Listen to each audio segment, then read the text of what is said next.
You're on camera. Say something. Last night and night before, there was 3 women walking down the street that way. I saw them. I said, hey, you 3 women, why are y'all walking down the street that way? There's nothing down there. And they flew away. I said, oh, them was some birds.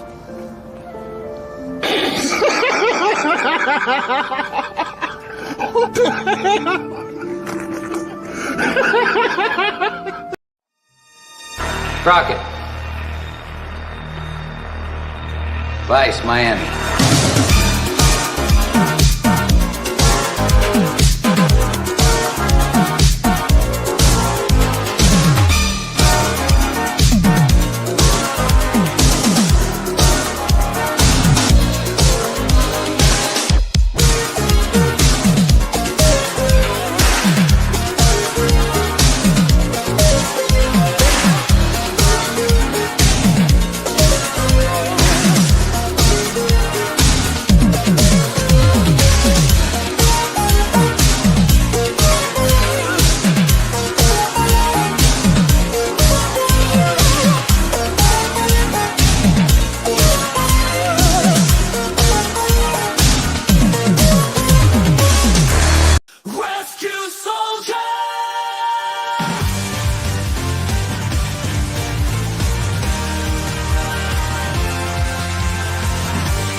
Hello, Black Shirt Army. That's right. We are looking live at the heritageauction.com live auction of the entire Power Rangers franchise. That's right. Beginning from the 1993 suits all the way up to the 2023 very big bad mistake of Cosmic Fury.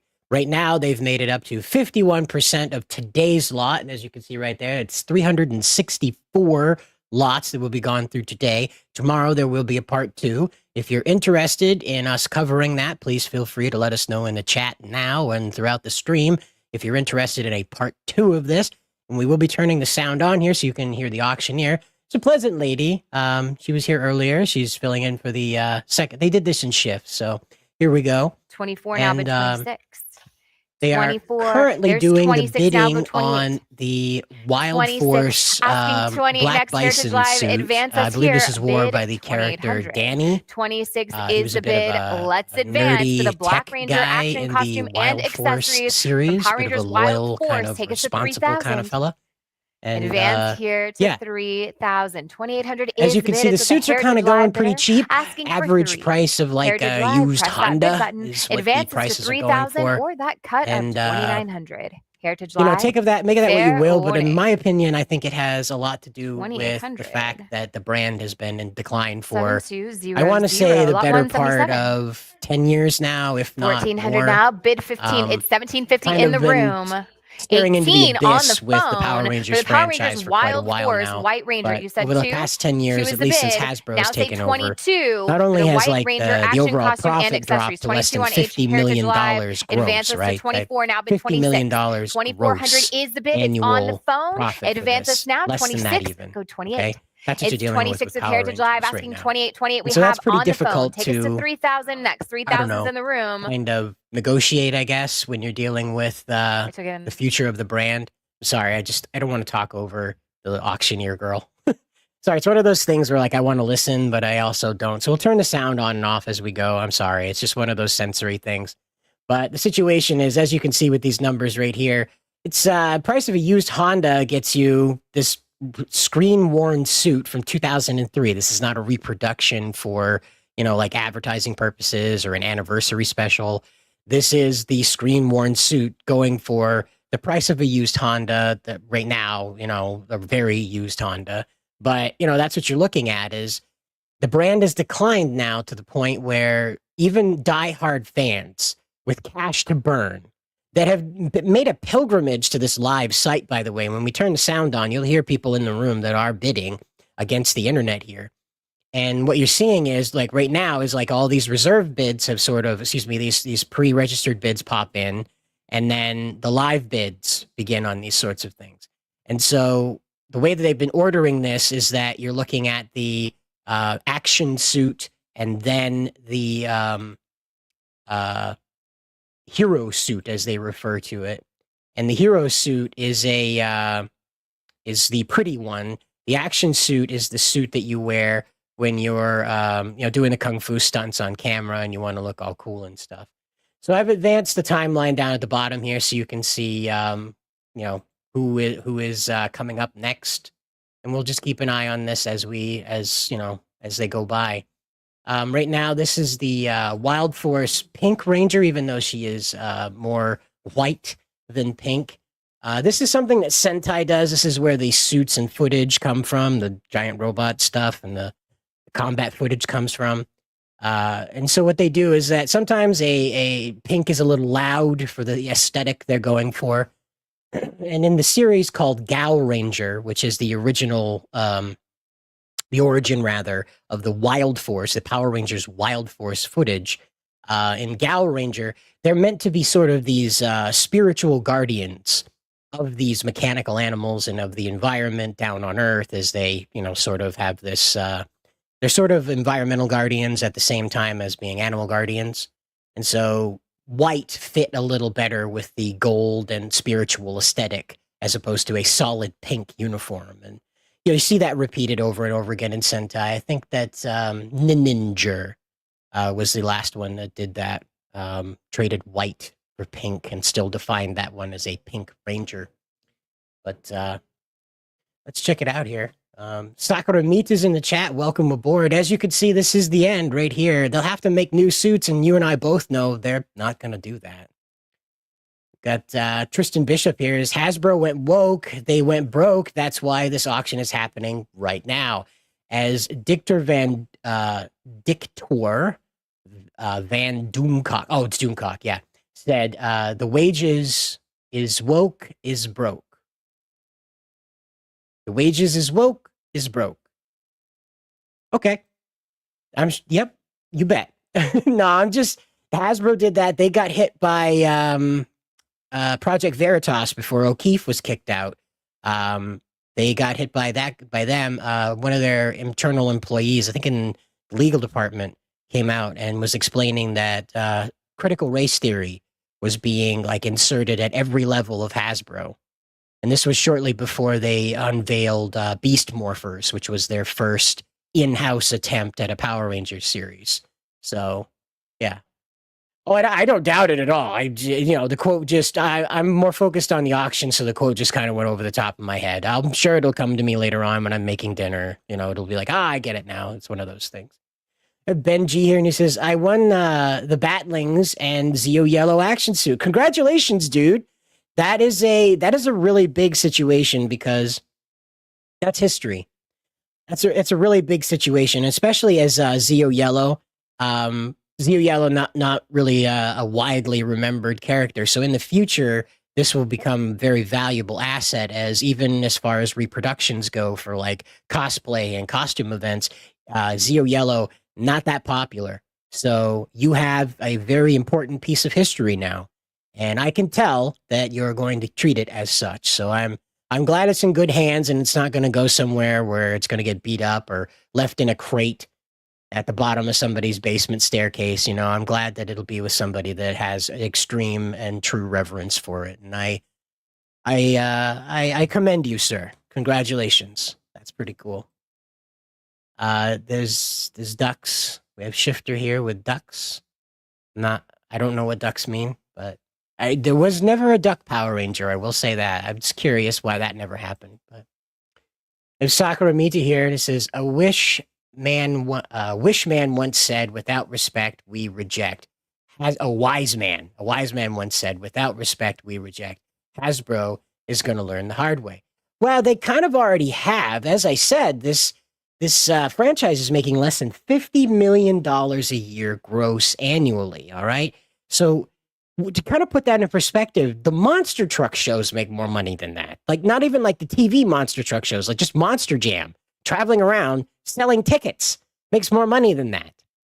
And you gotta ask yourself, like, what is wrong with people that they can't make 5 people, 6 optionally, in brightly colored spandex that pilot giant robots that beat the hell out of giant monsters? Why can't they make that print money for them? What's missing in that equation? Find me an 8 to 14-year-old kid of any background that would stick his nose up to that concept. They don't even have to be rainbow colored. But again, for some reason, Hasbro can't make this work for them. And I'm still beside myself on that. I still don't quite understand what, again, like, sure, woke it up, whatever. But again, at its core, it's still an action adventure TV show. You put as much politics as you want into it, but 60% of it is just people jumping around on a wire, waving plastic toys around, toy advertisements around, and bumping into each other occasionally in a, graceful manner to make it look cool. And it's not complex, but for some reason, these people just can't do it. They cannot do it. Beast Morphers gave us the idea that they had like a decent concept in mind of what Power Rangers was, but then Dino Fury showed up and they were like, hey, do you remember? And that was it was clip show, the Power Rangers season. You remember when Power Rangers season? That's all it was. Cosmic Fury was that even more compounded. So if you weren't a fan from 1993 forward and had an encyclopedic knowledge of this the way that I do, you're probably not going to know what the hell is going on for the last 5 years of Power Rangers. It's been so remember when and appealing to the adult market while curiously still trying to capture the children's market at the same time. And you can see that's what's led to the death of the brand, is that it refused to evolve. It refused to grow. It refused to change. It refused to become more than, like a cute little PSA ad that sold action figures. It ran into competition with Dragon Ball Z. Consider this. When Power Rangers landed, it was the first of its kind. the majority of children's programming at that time, at least popular children's programming, was animated. And so when it came to having a live action television show where real people were kicking and punching each other, that was a massive shift up. That was almost having the WWF, WCW on your Saturday morning cartoons. But these people were fighting aliens and they had giant robots to do it. And then there was this really sick guitar solo. And so it sold the idea. It was the first of its kind over here in the West. We hadn't seen anything like it before. It wasn't even like the original attempt to bring Sentai over here that Stan Lee was involved in, by the way. I bet you didn't know that, right? Did you know that way, way, way back in the 70s, Stan Lee tried to bring Sun Vulcan to the U.S. It only made it into a few San Diego television stations for a few episodes that were subtitled. Maybe they were dubbed. But the parents that were overseeing this felt it was too violent for regular television. And you remember this as we were growing up. We had this, like as, I think this is Concat. It's the really expensive alcohol merged with the cat. I know what it's supposed to sound like, but I can't say it. So, wow, Power Rangers, I kind of feel old. Well, again, like when we were coming up, it was a much different atmosphere. There wasn't competition for this style of television show. It was one of a kind. It was impossible to copy because of what Power Rangers had done. So this was because of Stan Lee's influence as well. We're going to keep this up. I'd love to go over and show you what I'm talking about, but I'm going to keep the auction up because it's really important that you see this stuff, okay? Now this right here, I want to pause for a second, right, before I get back into this. This is a Ninja Storm suit. If you don't know, the actor that portrayed this Red Ranger has passed away. Okay, he had an unfortunate run-in with his fate and died. I believe it was of cancer. I think he was he was a cared for man. He wasn't like alone in a street or something like that. He very well regarded guy, but he's among the no longer with us Power Rangers. So. It is curious, again, to see these things going so cheap. As we can see right here, the action suit went for $3,800, and this one, the hero suit, appears to not be going for too much more. Excuse me, that's backwards. The hero suit went for $38, and it doesn't appear that the action suit would be going for too much more. Timon, Meteor Herald, member of the channel, says, "Hey, Osider, the best tokusatsu era was the 80s. I don't know. I lean more into the mid 90s tokusatsus because I just feel like the Japanese Miracle was a bit more lived in by then. So like the optimism was there more than it was at the beginning, where it was sort of like Jetman is just pure brute force. Like Jetman is just shoulder to the wheel brutality with that show. And yet in the 90s, they kind of fluffed it up a bit. Like Time Ranger is just beautiful. From every angle, Time Ranger is near perfection. There's only a couple of bumps and bruises on that Sentai to keep it from being 1000% gold. Even the soundtrack is just jaw-dropping. Across All Space and Time is still something that'll make you want to punch somebody near you. It is so cool. And so, again, like back to what we had with Power Rangers, though, is that the brand didn't evolve to compete, okay? You had the introduction of Dragon Ball Z. Again, in the 90s, you had the introduction of Dragon Ball Z. And so with the competition of Dragon Ball Z, Power Rangers had the opportunity to up its game, to lean more into the combat and lean more into the physical aspect of their presentation than the PSA-driven "don't do drugs, kids" kind of thing that got them off the ground. And so they didn't do that, though. I just want to cut to the chase. They didn't do that. Meanwhile, in Japan, back in the 70s, Spider-Man, the tokusatsu Spider-Man, a man who worked for that company, I forget his name now, but he was part of it. His initials were made into Spider-Man's car that, again, I can't, George something or other, I think his name is. And he was a guy that fostered the formula that Hayam Saban would later copy with the Mighty Morphin Power Rangers, which was 40% of American footage matched with 60% mostly combat footage from Japan. And disaster footage, obviously, people running away. That's why in curious moments of Angel Grove, being attacked, right? Like the monsters are attacking Angel Grove, everybody running from the monster is Japanese. And yet when they pass the Power Rangers, as we know them before they transform, they're humble Californians. And it's one of those things, but that was the formula that this guy who worked on the Spider-Man tokusatsu series in the 70s came up with that was later made to work. And that's what propelled Power Rangers forward for so long, despite having this, desire to not change and update itself to compete with things like Dragon Ball Z, Ben 10, Ninjago, Generator Rex, these shows that were a bit more confrontational, whereas Power Rangers was more responsive, right? So if there was danger, then the Power Rangers would act. Whereas Dragon Ball Z, Goku was always looking for a fight. That kind of thing. Generator Rex had a built-in enemy that he had to seek out. He couldn't wait for them to attack.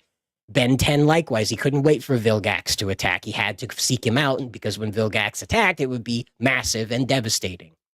And so again, because Power Rangers lended itself to this violence that was so comfortable with more mature shows, and then paired itself with the slapstick, childish antics of the Three Stooges, it just fell out of popularity almost immediately after Disney had a hold of it. Disney had RPM, and they attempted in the first half to kind of wake this series up, right? The RPM was about Venjix, which is basically Skynet. And it was a military invasive AI that was built to take over hardware and enslave it for allied purposes. And what happened was that it was designed and built by a child genius that was left in quite literal isolation to develop it. And so it's a little nuts. It's a little crazy. And so as predicted, it goes nuts, and it's nearly successfully obliterates humanity. Okay, this is a Power Rangers show. This isn't fan fiction. This was aired. This was casted. There was film. There were sets. This was real. And in that series, the Power Rangers are all survivors in which either their family didn't survive or they almost didn't survive and have a vastly different appreciation for life because of it. The Black Ranger in that series, his sister is captured by Venjix and forcibly turned into a cyborg. And so much so that she was born blind, and then Venjix inserts, quite brutally, cybernetic eyeballs into her. We don't see this process, but it is implied as we hear her screaming off camera as our protagonist, Black Ranger, is not able to help her, and he himself is forcibly transformed into a cyborg. This is a children's television show that aired on Jetix, okay? And they tried so hard to bring this series up out of, like, birthday party at McDonald's energy, They tried to bring it up into, like, some Buffy energy where, like, the stakes were real. There was one guy where the Red Ranger in that series, RPM, his brother was a jet pilot on, like, the forefront of the war against the Venjix forces, and he died defending his brother, the Red Ranger, from attack. And it's just the whole dynamic between father and son in that, because the father's the commander of the survivors. He's the supreme military power left over after Venjix wipes out the U.S. And so the father and son dynamic between RPM Red and his father, who is the commander of Corinth, the city that they're all trapped in, is so tense that they won't even talk to each other. And so, like, the father can't admit that he's guilty for sending his son to die, and the son can't admit that he feels guilty that his brother died defending him. And together, they both believe that the other is disgusted with one another. But it's not, like, out and out. It's not explained to you, the audience. You simply see that. And there's just so much effort in RPM to bring it up to a level where, like, 14-year-olds would probably find it captivating, intermingled with all the giant robot battles and the googly-eyed giant robots, that kind of thing. It tried so hard. And then they just immediately abandoned it with Power Rangers Samurai, where they were like, hey, this guy that looks like one of the Hanson brothers, looks like Justin Bieber and the Hanson brothers, had a weird prom night dumpster baby. Yeah, that guy, He's apparently a Japanese lord. And by the way, he is lord to a black guy. We're not going to explain how that's not racist. This is Power Rangers. And it's like, and this was back with Neo Sabans. We were all like, yeah, Sabans got it. They're going to fix everything. No, they didn't. They didn't. In fact, if you wanted to look back through the Power Rangers like anthology series, back through all the history, Disney, believe it or not, did this series the most justice. Disney gave it the most, I don't know, honest attempt, I guess. You know, because again, like Disney's first solo series by themselves without Saban's help was Ninja Storm. And you see right here, these, despite these suits being just regular, you know, I wouldn't say that they're special in the sense of like an anniversary series, but in Japan, Hurricaneger, which is where the suits and footage comes from, it's not that important, I guess. But here, Power Rangers took on a new energy. It wasn't like that it completely pivoted to a new mission, but Power Rangers took on a much more teen-friendly attitude with Disney. And this was no more apparent than in like even the opening of Ninja Storm, which features a lot of skateboarding and surfing and people being active. It was kind of like a Y2K music video, if you will, if you remember the time when like Capri Sun was like in everything. And that was kind of what the energy was with Ninja Storm, as we're looking at it right here. And these were the Thunder Brothers. And they began as villains, Hunter and Blake. And I don't even have the wiki open. I'm just pulling this out of my head, by the way. You know, that's why I can't remember my birthday. But because I remember all of this. But you have Hunter's suit here. And, of course, he paired up with Tori in the series. And they had a good relationship. Because, again, Disney took the time to try and, like, update this for teens. So while it had, like, the childish sort of giant robot battles with, you know, robots that had googly eyes and things like that, and the spandex and that sort of high hope attitude about it, it still also had this kind of Degrassi kind of appeal to teenagers who were still trying to figure out life, but had kind of grown beyond moral at the end storytelling. And so these guys, their parents had passed away and they had fallen under the spell of the villain, Lothor, of the villain Lothor. And he was an evil space ninja. He was an evil space ninja. And he kind of looked like a luchador more than a space ninja, but whatever. And so Lothor's situation is that he had put these brothers under the spell that their parents had been killed by the Wind Academy Power Rangers. That whole family had done it. And so they were out for revenge. And this had some pretty badass music to it, by the way. I don't know if you know this or not, but Disney, you know, next to MMPR and a couple of Zeo tracks, Ninja Storm had like the most banging soundtrack of all the Power Rangers series. And I say this as someone who is a knockdown, drag-out fan of SPD. Ninja Storm has the best soundtrack of the entire franchise next to the beginning there with Wasserman, you know?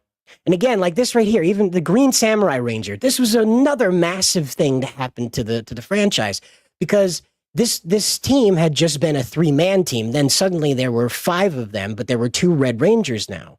So it was very They even made a joke about it in the show about who was supposed to be in command now that there were 2 Red Rangers. And so finally, this character, Cam, who had been sort of their Alpha 5 kind of character, the tech guy, he stepped forward and revealed that he is the descendant of a very powerful samurai clan. And so he ends up having to go back in time and actually learn about the death of his mother and that Lothor was the one that did it. And he has a very emotional exchange with her as she surrenders the transformation device required to become the Green Samurai Ranger to her son from the future, believing him to be a loyal student in the past. And so this is such a huge thing in the series, because again, Disney tried to sit down and say like, hey man, legacy matters. Your parents have something to offer you.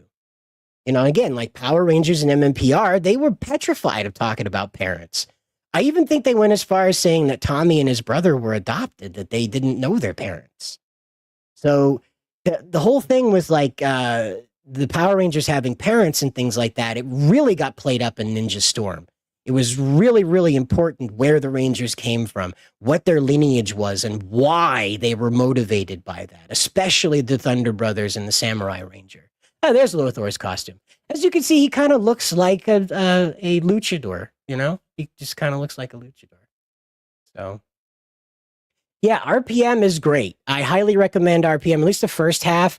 Very, very, very, very engaging. That's where the famous clip of, Red's the leader, Yellow's the sassy one, Green's the cute one. What are you? And she's talking to the Blue Ranger, and the Blue Ranger says, "I'm Scottish," and I love that. I love that line because that character's great. I think his name is Rory, and he's just an absolute powerhouse of the team. He's the heart of the team. In the middle of the apocalypse, that guy's running a bus through the desert, outrunning these killer robots to rescue people. And his father's absolutely against it because he's one of those guys that's like, if you go out and stick your nose out, you're going to get in trouble, son.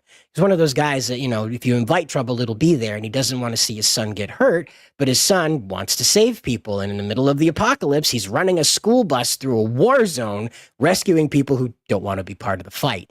It's absolutely dynamic. It's just like the first 2 episodes are just like straight out of James Cameron's back pocket.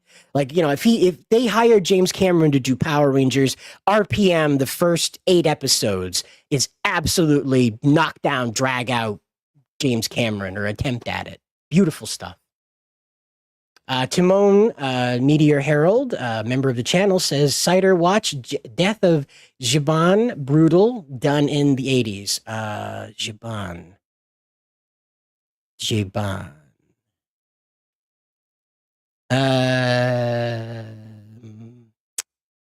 Which one was that one?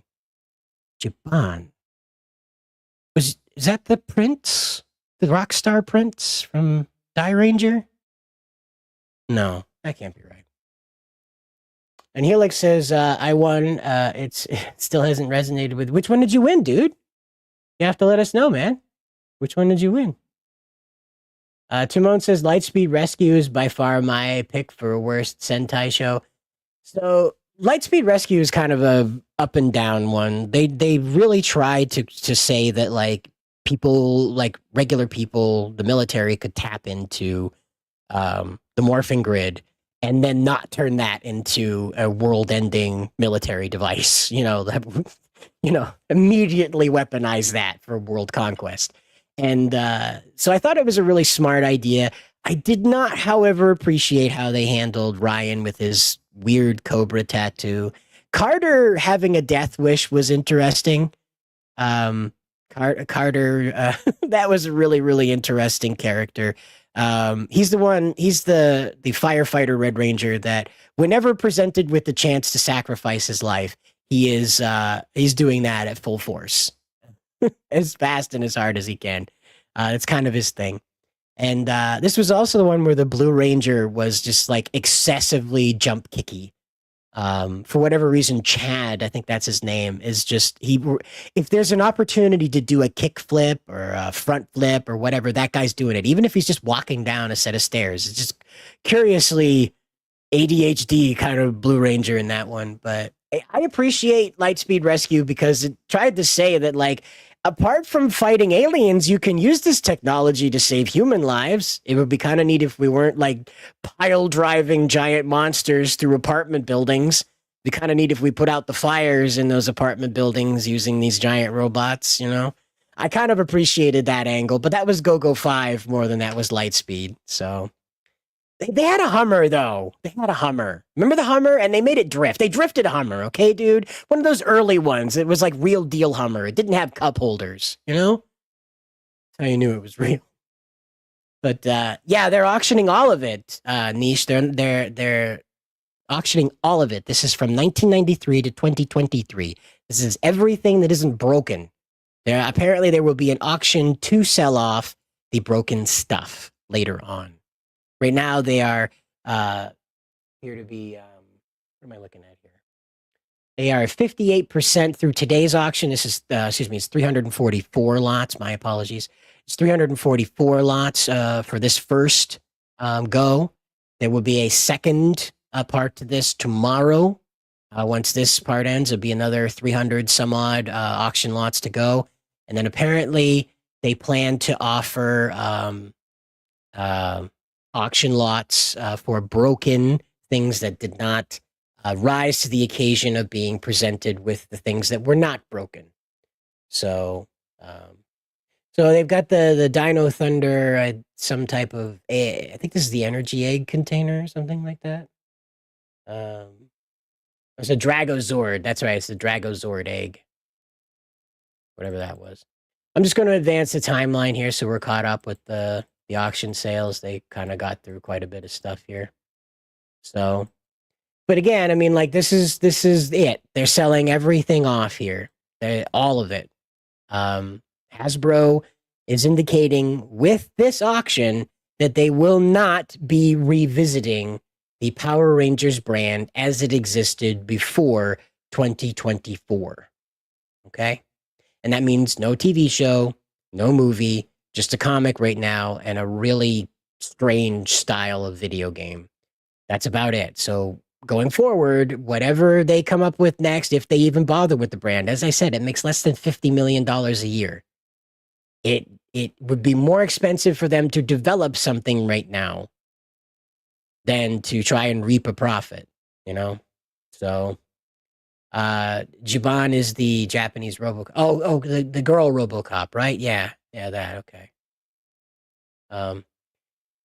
Timon, Meteor Herald, member of the channel, says, I'll admit that in the mid-90s forward, the music of Power Rangers is better than Sentai. Something happened in Japan that made them suck. And I'm not sure. I think it was mainly that they wanted to lean into the Japanese jazz fusion more than they wanted to lean into rock and roll. I think that, you're right, it really suffered it. But that, again, like that kept Japanese music very unique, is that it had this through thread of I guess, levity, that kind of island music, as they call it over there. So, again, it's one of those things where like the culture's different and they have a different appreciation of things. And again, the Japanese miracle was more cozy at that point. It was less exciting at that point. It is more the normal at that point. So the music probably reflected a more sublime culture at that time.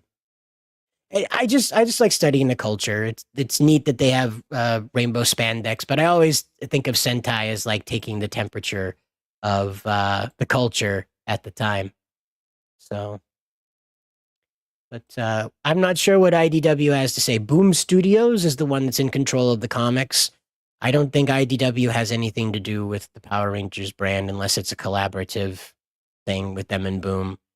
Boom currently has Power Rangers Prime out, in which Lauren Shiba, the sister of Samurai Red, is on the run from the Eltarans. That's Zordon's people, who have subjugated the Earth, colonized it rather, after an invasionary force of giant monsters took over the planet briefly, and then the Eltarans showed up and did away with them.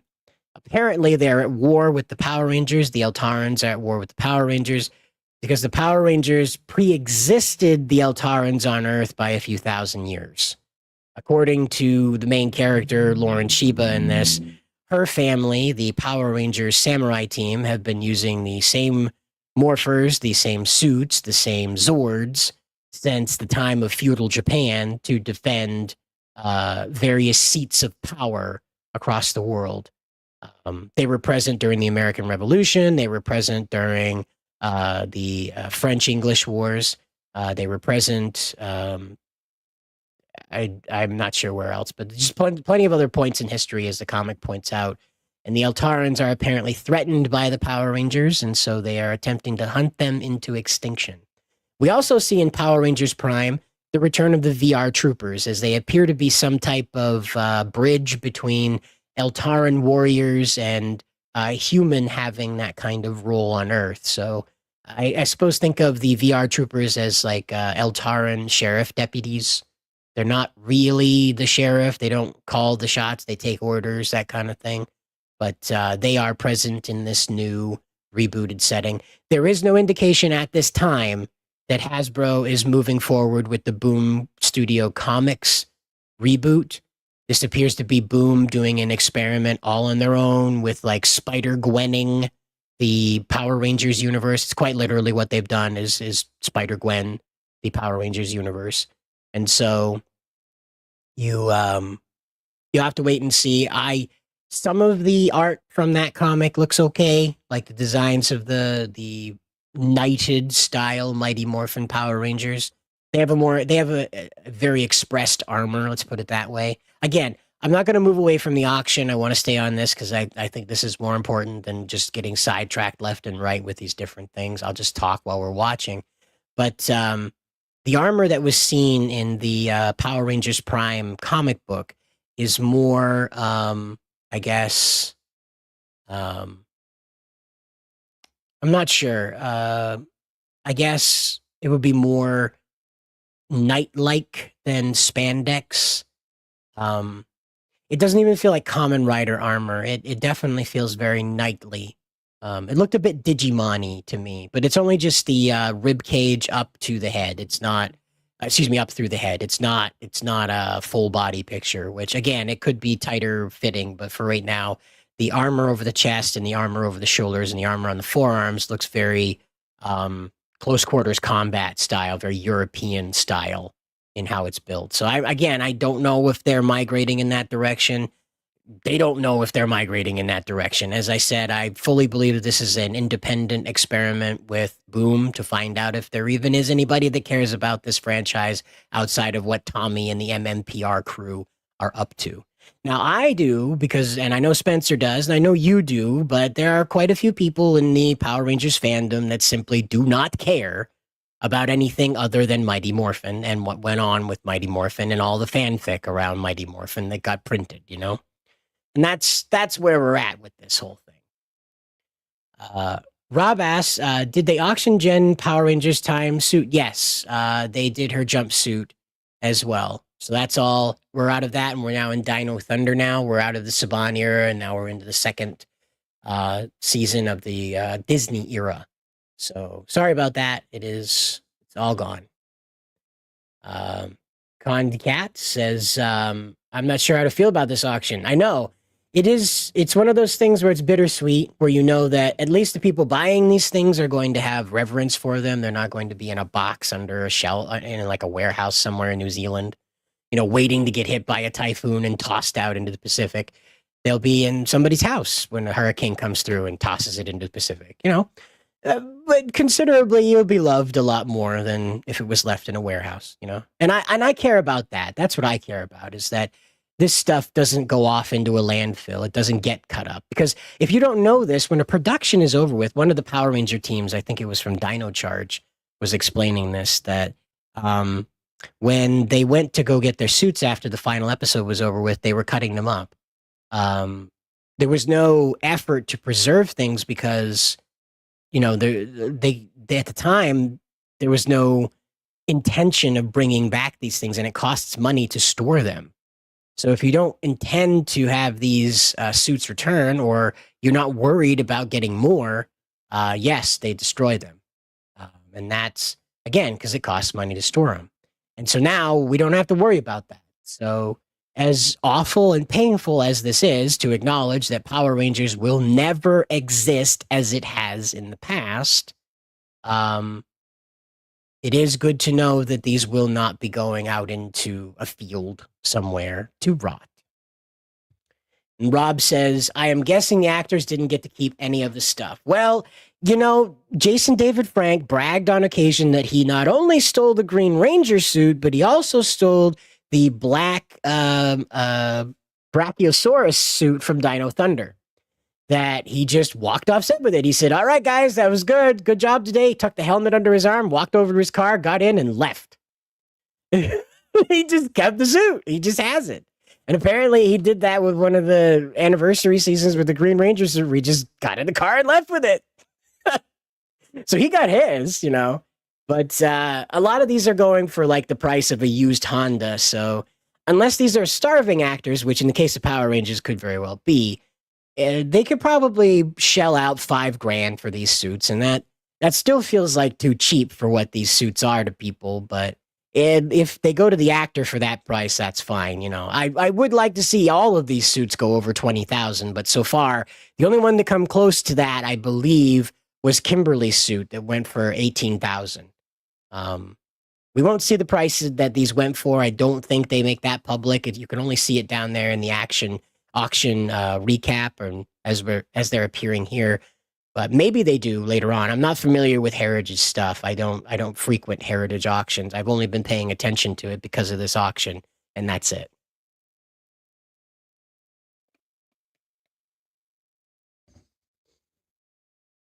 Yeah, it's the whole thing. All of it. Can't Hasbro make a reunion for each season like they did for Mighty Morphin? The Once and Always Netflix special? Well, you'd think so, but there just isn't that much draw. The franchise is dead. I don't really know how to tell you this, but it's dead. It's making less than $50 million a year. And what that means is that there is not a demand there. Now, that could be that they focus so much on Mighty Morphin stuff, sure, but Mighty Morphin has the largest audience. That's the thing. And then they, again, may not have that these days because of how, time has progressed and, the human experience plays out. But the audiences to follow Mighty Morphin were smaller. There was never a greater audience, like numbers-wise, than the Mighty Morphin era. And so that is kind of like the big Achilles heel to this. That, yes, Mighty Power Rangers is a very, very cool, very interesting, very versatile. You can make it into almost anything you want. We saw them as wizards. We saw them as space cadets. We saw them as, dinosaur knights. We saw them as lightspeed rescue heroes, deep space explorers. There was absolutely no limit to what a Power Ranger could do. But the biggest hiccup to this is that the audience just isn't there because, as I said before, the brand refused to, mature. It refused to grow up and compete with Dragon Ball Z, Ben 10, Generator X. These kinds of shows that had a more direct way of dealing with the violence in their shows, whereas the Power Rangers was purely a reactionary way of dealing with violence. And thus it kept itself in that PSA-driven energy, which fell out of style right, around 2003, 2004. Rob says, will Hayam Saban? Probably not, no. And Hasbro hasn't given any indication that they're going to sell either. So there's a theory going around on Twitter that Hasbro has deliberately done all of this in order to clean up the market, rather, for Transformers and G.I. Joe. I don't exactly subscribe to this theory, but it does benefit Hasbro in the long run to eliminate competition, even if they own that competition. Consider that Power Rangers has very fancy vehicles with lots of modular weapons. What does G.I. Joe have? Lots of fancy vehicles with modular weapons. What does Transformers have? Giant robots that transform into things. They transform into birds. They transform into dinosaurs. They transform into vehicles. They transform into other vehicles that are bigger, and so other things can get inside that initial bigger thing and go transform. I don't know. So they have all of that already. Power Rangers had both of those things. And since it arrived in the marketplace, it had been a bane to Hasbro's brands because, guess what? It drains that off. It combines both those concepts into a singular unit and paints it up in rainbow spandex and high-energy guitar riffs. A little hard to compete with. However, look who won the tug of war. Because when it comes to Transformers, when it comes to G.I. Joe, you can make more money per capita off of these properties than you can with Power Rangers because Power Rangers requires a live action presentation to keep the brand alive. Transformers does not. G.I. Joe does not. In fact, I don't think there's been a G.I. Joe thing since Sigma 6. Right? There hasn't been a G.I. Joe. This has been the movies, but I don't think there's been a G.I. Joe cartoon since Sigma 6. Yeah. I think that's right. I could be wrong. But yeah, otherwise, It's just been left to the comics. And, you know, the Skybound comics apparently do pretty well with them, but it's purely because of the market appeal, the shelf appeal that keeps G.I. Joe alive. Similarly with Transformers. A lot of people don't go out and buy these hyper realistic Transformers from the movies. They go out and buy the G1 style Transformers. And so the brand is incentivized to stay in that mode with Optimus and Megatron fighting each other to eternity. However, the spirit of that franchise is set up to support that. Power Rangers is not. Power Rangers is set up to be a new face behind a new helmet every year.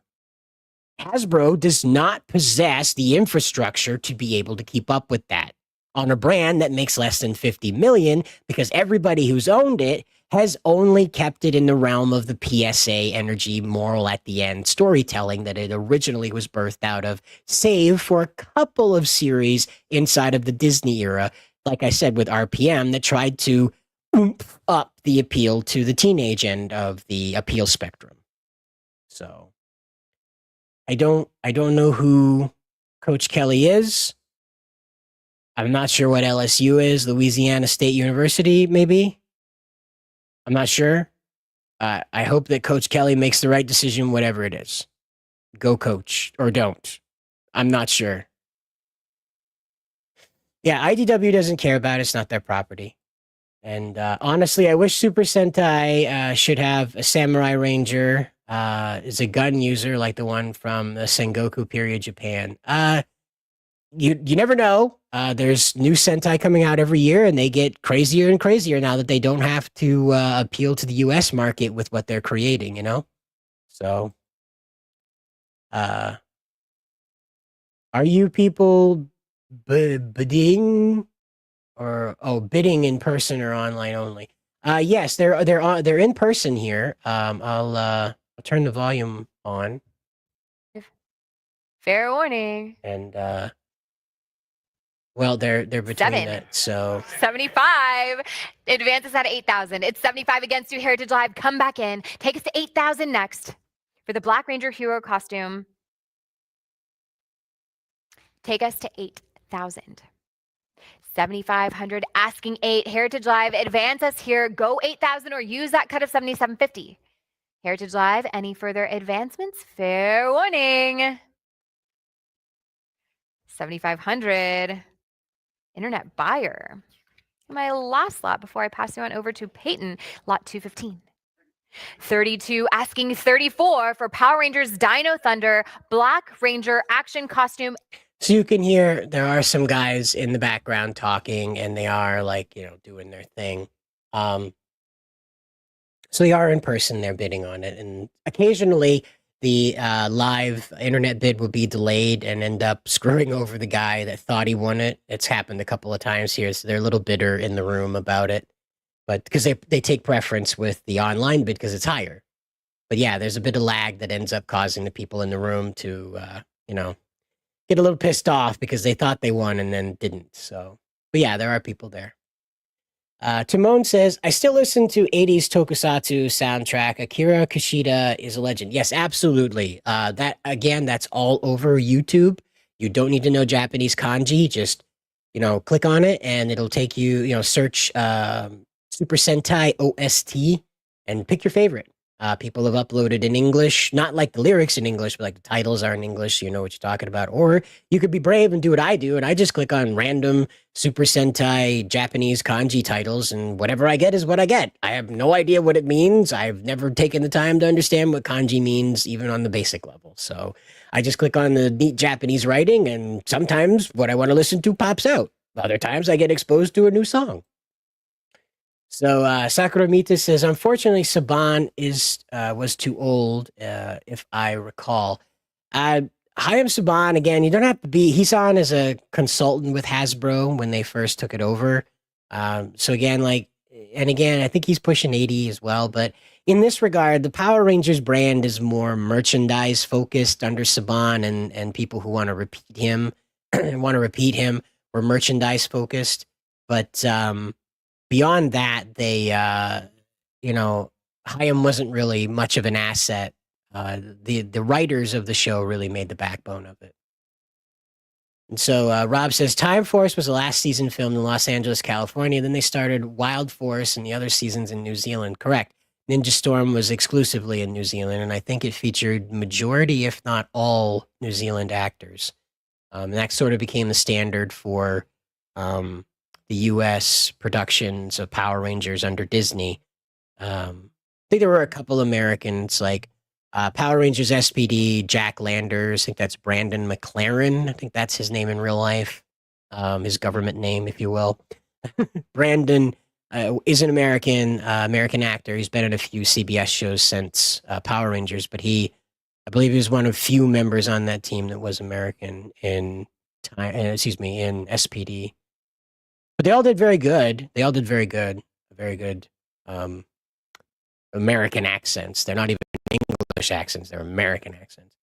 So we have Meteor Herald Timon, member of the channel for $5. This fun fact, Tetsuo Karata, the protagonist of Black Kamen Rider, sang the opening song for the show. Oh, that's interesting. I didn't know that. Yep, 4K. Yep. And again, we're seeing it here. This is $3,000 that they're... 2 is next. It has to be 32 to advance. So jump back in. Heritage Live, don't let them cut you out. Unless I see 32. Exactly. I will say fair warning at 31, but I've got 32. Make it 34. At 32, bid 34 next. Jump back in at 3,400. Heritage Live. Advance us our White Ranger action costume and accessories. That 7-piece ensemble. Show me 3,400. Heritage Live, or I'll say fair warning here at 32. 3,200 will win it. 3,200. The price of a used Honda ran away with that screen used Dino Thunder White Ranger suit. Probably one of the most, if not the most iconic suit in the Disney run of Power Rangers. When you think Disney run, you think Dino Thunder or you think SPD. Those are kind of the two that come to mind for most people immediately. And Dino Thunder, you're not thinking of Dino Thunder Red first. You're definitely thinking of Dino Thunder White because that suit is just cool. But somebody bought that for the price of a used Honda Civic. It just blows my mind. So, oh, right. Sorry, Concat. Yes, this is, you're going to see a lot of dry rot face in here too. I think when we get to SPD here, you're going to see Doggy Kruger. That suit has held up pretty well. Disney put a lot of money into that animatronic suit and has held up pretty well, but man, the years are showing on that suit. Wherever it goes, it needs to go into like a sealed case in order to prevent any more rot. And so Rob, would have been better to sell to the actors. Well, they weren't even notified this auction was happening. They only found out because of the same post by Sentai 5 of the on Twitter, X, about the auction that was at an Ohio Comic-Con. Of all places, that's where it first sprung up, was an Ohio Comic-Con. You know, Ohio. Who knew, right? Ohio. Timon, Meteor Herald, member of the channel for $5, says, my opinion, coolest weapon was the Black Ranger Power Axe that turns into a shotgun. Yep, you're right. That was a pretty cool one. You know, as we saw with the Dino Thunder weapons through here, that White Ranger had the ability to draw the weapon of choice he wanted and then fling it at an enemy in midair, kind of like Green Lantern, but he used the sword like a pen tip, like a quill. It was pretty clever. He used to draw arrows and do that. That was Abba Killer's usage of it. Though, in my opinion, if you ask me straight up what my most favorite weapon is, and it's awful, okay? It's awful. It's not a good choice. It's not a solid choice whatsoever, but it's so damn cool because of how it works. It's the Defender from Time Force. The Quantum Ranger's sidearm.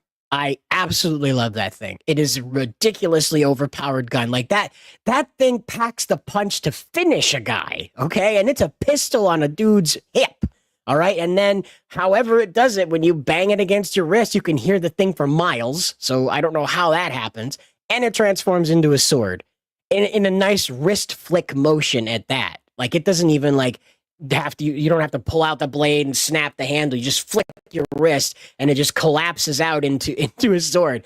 Absolutely the coolest weapon I have ever seen in Power Rangers. For me, I'm just one of those guys that appreciates efficiency, and that thing is all efficiency. There's no fat on the Defender, man. There's no fat on that. Tell them about the special we talked about, where Tommy gets iced and the SPD come back.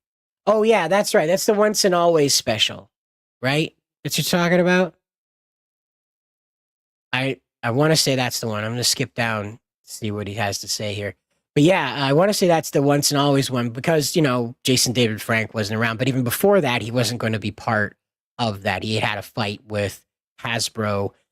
I don't think about White Dragon. I don't think that was what the fight was about. It had something to do with where the direction they wanted to go with the property was. And, Jason David Frank being a very passionate Christian man, he had Jesus didn't tattooed to both of his forearms. And not to say that he wasn't a Christian in the sense of like taking scripture seriously. He was just very passionate about his beliefs. So I have a feeling he didn't necessarily like the Black Rock approach to Power Rangers, as he had always sort of, I wouldn't say used his Christianity through it, but I would say that Tommy was a Christian motivated character because Jason David Frank is a Christian motivated man. And so that I feel like that's probably where that fight came from. So when they set out to make Once and Always, Jason David Frank was not part of it at all. And so for most of the movie, the Green Ranger is just a teeny tiny little figurine on a shelf with some goop on him that's draining his Power Ranger energy so that Rita can go back in time and unrobot herself. It's painful to watch this and for whatever reason SPD shows up, but they're SPA now. So you got, and Adam's fat, and that's the funniest part. They have it's like they called up these people and they're like, you have 2 weeks to get ready for this show, for this filming. And what? They just dropped it in their lap. Nobody was fit and ready for film. Not a soul. It's like they went to the airport, they found these people that were waiting for a flight. They're like, oh, hey, you mind filming a Power Ranger movie before your flight connects? It's pretty rough. It's pretty rough. And I do not appreciate it. I'm sorry. I don't like any part of Once and Always. I think that it was a mistake back to front, upside down, in and out. I mean, for goodness sake, the command center looks like a Burger King sitting on the coast. Anybody in a ship, in like a little old boat or a rowboat, sailboat, a surfer can come across the command center. Being at the top of a mountain surrounded by mountainous features meant that people, at least from the ground, wouldn't see it. And anybody flying over would just be like, wow, that's a really weird Native American temple. And they just keep moving. But it's a seaside alien castle now that kind of looks like a Burger King at the same time. And it annoys it. And Billy's Tony Stark in this setting, and Zach is a senator despite dressing like a record label owner. And I'm just absolutely lost throughout the whole movie. They drag up Trini's death in order to explain why the actress who played her, Thoy, I think her name is, Thoy, might be her name was. I'm sorry, I'm not trying to mispronounce it. But they just do this thing where they decide to bring that up and they try to explain why she's not part of it by being dead. And then her daughter is supposed to take over being the Yellow Ranger. And that equally made even less sense because why is this team of geriatric Power Rangers even a thing? Why wouldn't they give her all their coins? Be like, hey, you got to go find some of your friends. I threw my back out fighting that Minotaur monster and he almost killed us. That means, nope. All of the AARP Power Rangers have to come out of the woodwork to remind everybody that they can still kick higher than their hip. And I don't know. Yeah. It's been a ride, that's for sure. It's been an absolute ride. So that's it. Environmentalists and gas-powered turbo jeeps. Yep. Nailed it. That's who we're dealing with. Bayona Rad says, so Hasbro is destroying the Power Ranger brands. No, he won't buy it back. No. It's not worth it. It's making less than $50 million a year. It's barely worth Playmates making toys out of it. You got to remember, like 50 million seems a lot to us, but when it comes to making these metal plates that the plastic is poured into, shipping this stuff around, making hundreds of thousands of toys, like copies of the toy, right? Painting it on top of that too, putting it in all sorts of packaging, then cutting all these sorts of contracts to have it sold in these various stores like Walmart and Amazon, all these other places. $50 million is not enough. Not enough. And you can't resurrect it without the show. And this is showing you they have no intention of bringing the show back. That's not going to happen. Now, right here, we've got this very rare one. We'll turn the sound on here. This is the one from Back in Black, where Tony where Tommy was facing off against himself still with you in a online coma at 9. after I interacting can sell it there unless I with the see Black that Dino advance. Gem 95. and Who will being say imprisoned 10? in Ember for a while. 9,500. Go for 10,000 Heritage Live. Advance us. Go for 10,000. I would still accept that cut to 9,750. 97.50 on the cut. Let's see if that's enough. I'm still looking for my 10,000 Heritage Live. Who will say 10,000? Yes, Heritage Live does. Say 11. At 10,000, it's still with you online. Bid 11,000 Heritage Live. Let's advance. Keep fighting for this one. Show me 11,000. You have your cut left. I would use it now. Take us to 10,500 or 10,000. I can sell it unless I see 11. Fair warning at 10,000. 10,000 Heritage Live. All right. So $10,000. Thank you. So here's the White Ranger costume that fought him in that episode. I've got 4,000. Fighting Spirit. That's the one online. Who would like 7,000? Fighting Spirit. Got a flurry of activity. I got this is when Dr. O was in a coma 7,000 and he was being attacked by previous incarnations of his Ranger powers. We have our White Ranger Fighting Spirit hero costume to see from if Dino his spirit was truly 6,500. It's aligned you online Heritage with a desire to be a Power Ranger is next, or that cut bid at 6,750. Jump back in. Yep. Show me crazy that 7,000 this is Heritage happening. Live. It's absolutely Show me that nuts. advance. It's absolutely Our nuts. And I'm not really sure has to be 7,000. why they did this, other than they can't afford the storage and have no immediate plans within the next 5 years of using any of these. At 6,500. That's a big statement, right? Because like 5 years, you could sign a contract to store something for 5 years. That makes perfect sense in Hollywood. But 6,500. they're not doing Take that. it home. 7101. Thank you. Lot 228. What do we have? 500. Nobody. 550, See, this is 600, Shout Factory is the 650, only and I one have that has 650. been. I gotta shut that sound off. I don't like talking over people. So, there's just no money in it. Is the thing. So right now, the only resource you have for commercial consumption of tokusatsu here in the West that isn't like through Tokuzilla, which is one of those places that uploads the subtitled episodes ASAP. If you want to buy like DVD releases or, like watch them in an official like live stream capacity, there's Shout Factory, and here on YouTube they have Tokusatsu, where they're airing multiple live streams that are just the tokusatsu shows from Japan throughout the ages. This includes Super Sentai, Kamen Rider, Ultraman, even Godzilla. There's a few odds and ends that show up. I think Kakaider showed up for a little bit there. And Robot Detective, I think that one showed up for Giant Robo was there too, I want to say. So you'll run into those ones occasionally as well on that end. And I just don't think I don't think the US is going to produce another one. For whatever reason, there was never a competitor to Power Rangers. I don't know. Did anybody else notice that? There was never anybody that was like, we've got our Power Rangers, but they're all red instead of being multicolored. That's it. They never did that. Nobody ever tried to copy it. I've never understood why that happened. They didn't even try to go over to Japan and find a knockoff of Super Sentai to bring over here to copy Power Rangers. It blows my mind that nobody stepped up and they were like, these spandex-clad assholes fighting giant monsters sure is making Hayam Saban a lot of money. It should make us a lot of money too. Nobody tried. Not a damn soul. Hayam Saban was his own damn competition. He came up with the Beetleborgs. That was the closest copy to Power Rangers that we ever got. I'm not kidding you. There's people that spoof it for an episode or two, but there's no straight up one-to-one people who use transformation devices to become armored versions of themselves to fight evil in any capacity. There just isn't. And I don't understand why the US refuses to embrace a fucking helmet. Why do people hate helmets? I don't understand. We gotta wear them to ride a fucking bike.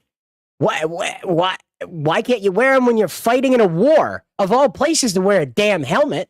But for whatever reason, people just won't accept Power Rangers. I don't get it. I just don't understand what the hurdle of believability is. It's the spandex that are different colors is the only thing I can figure.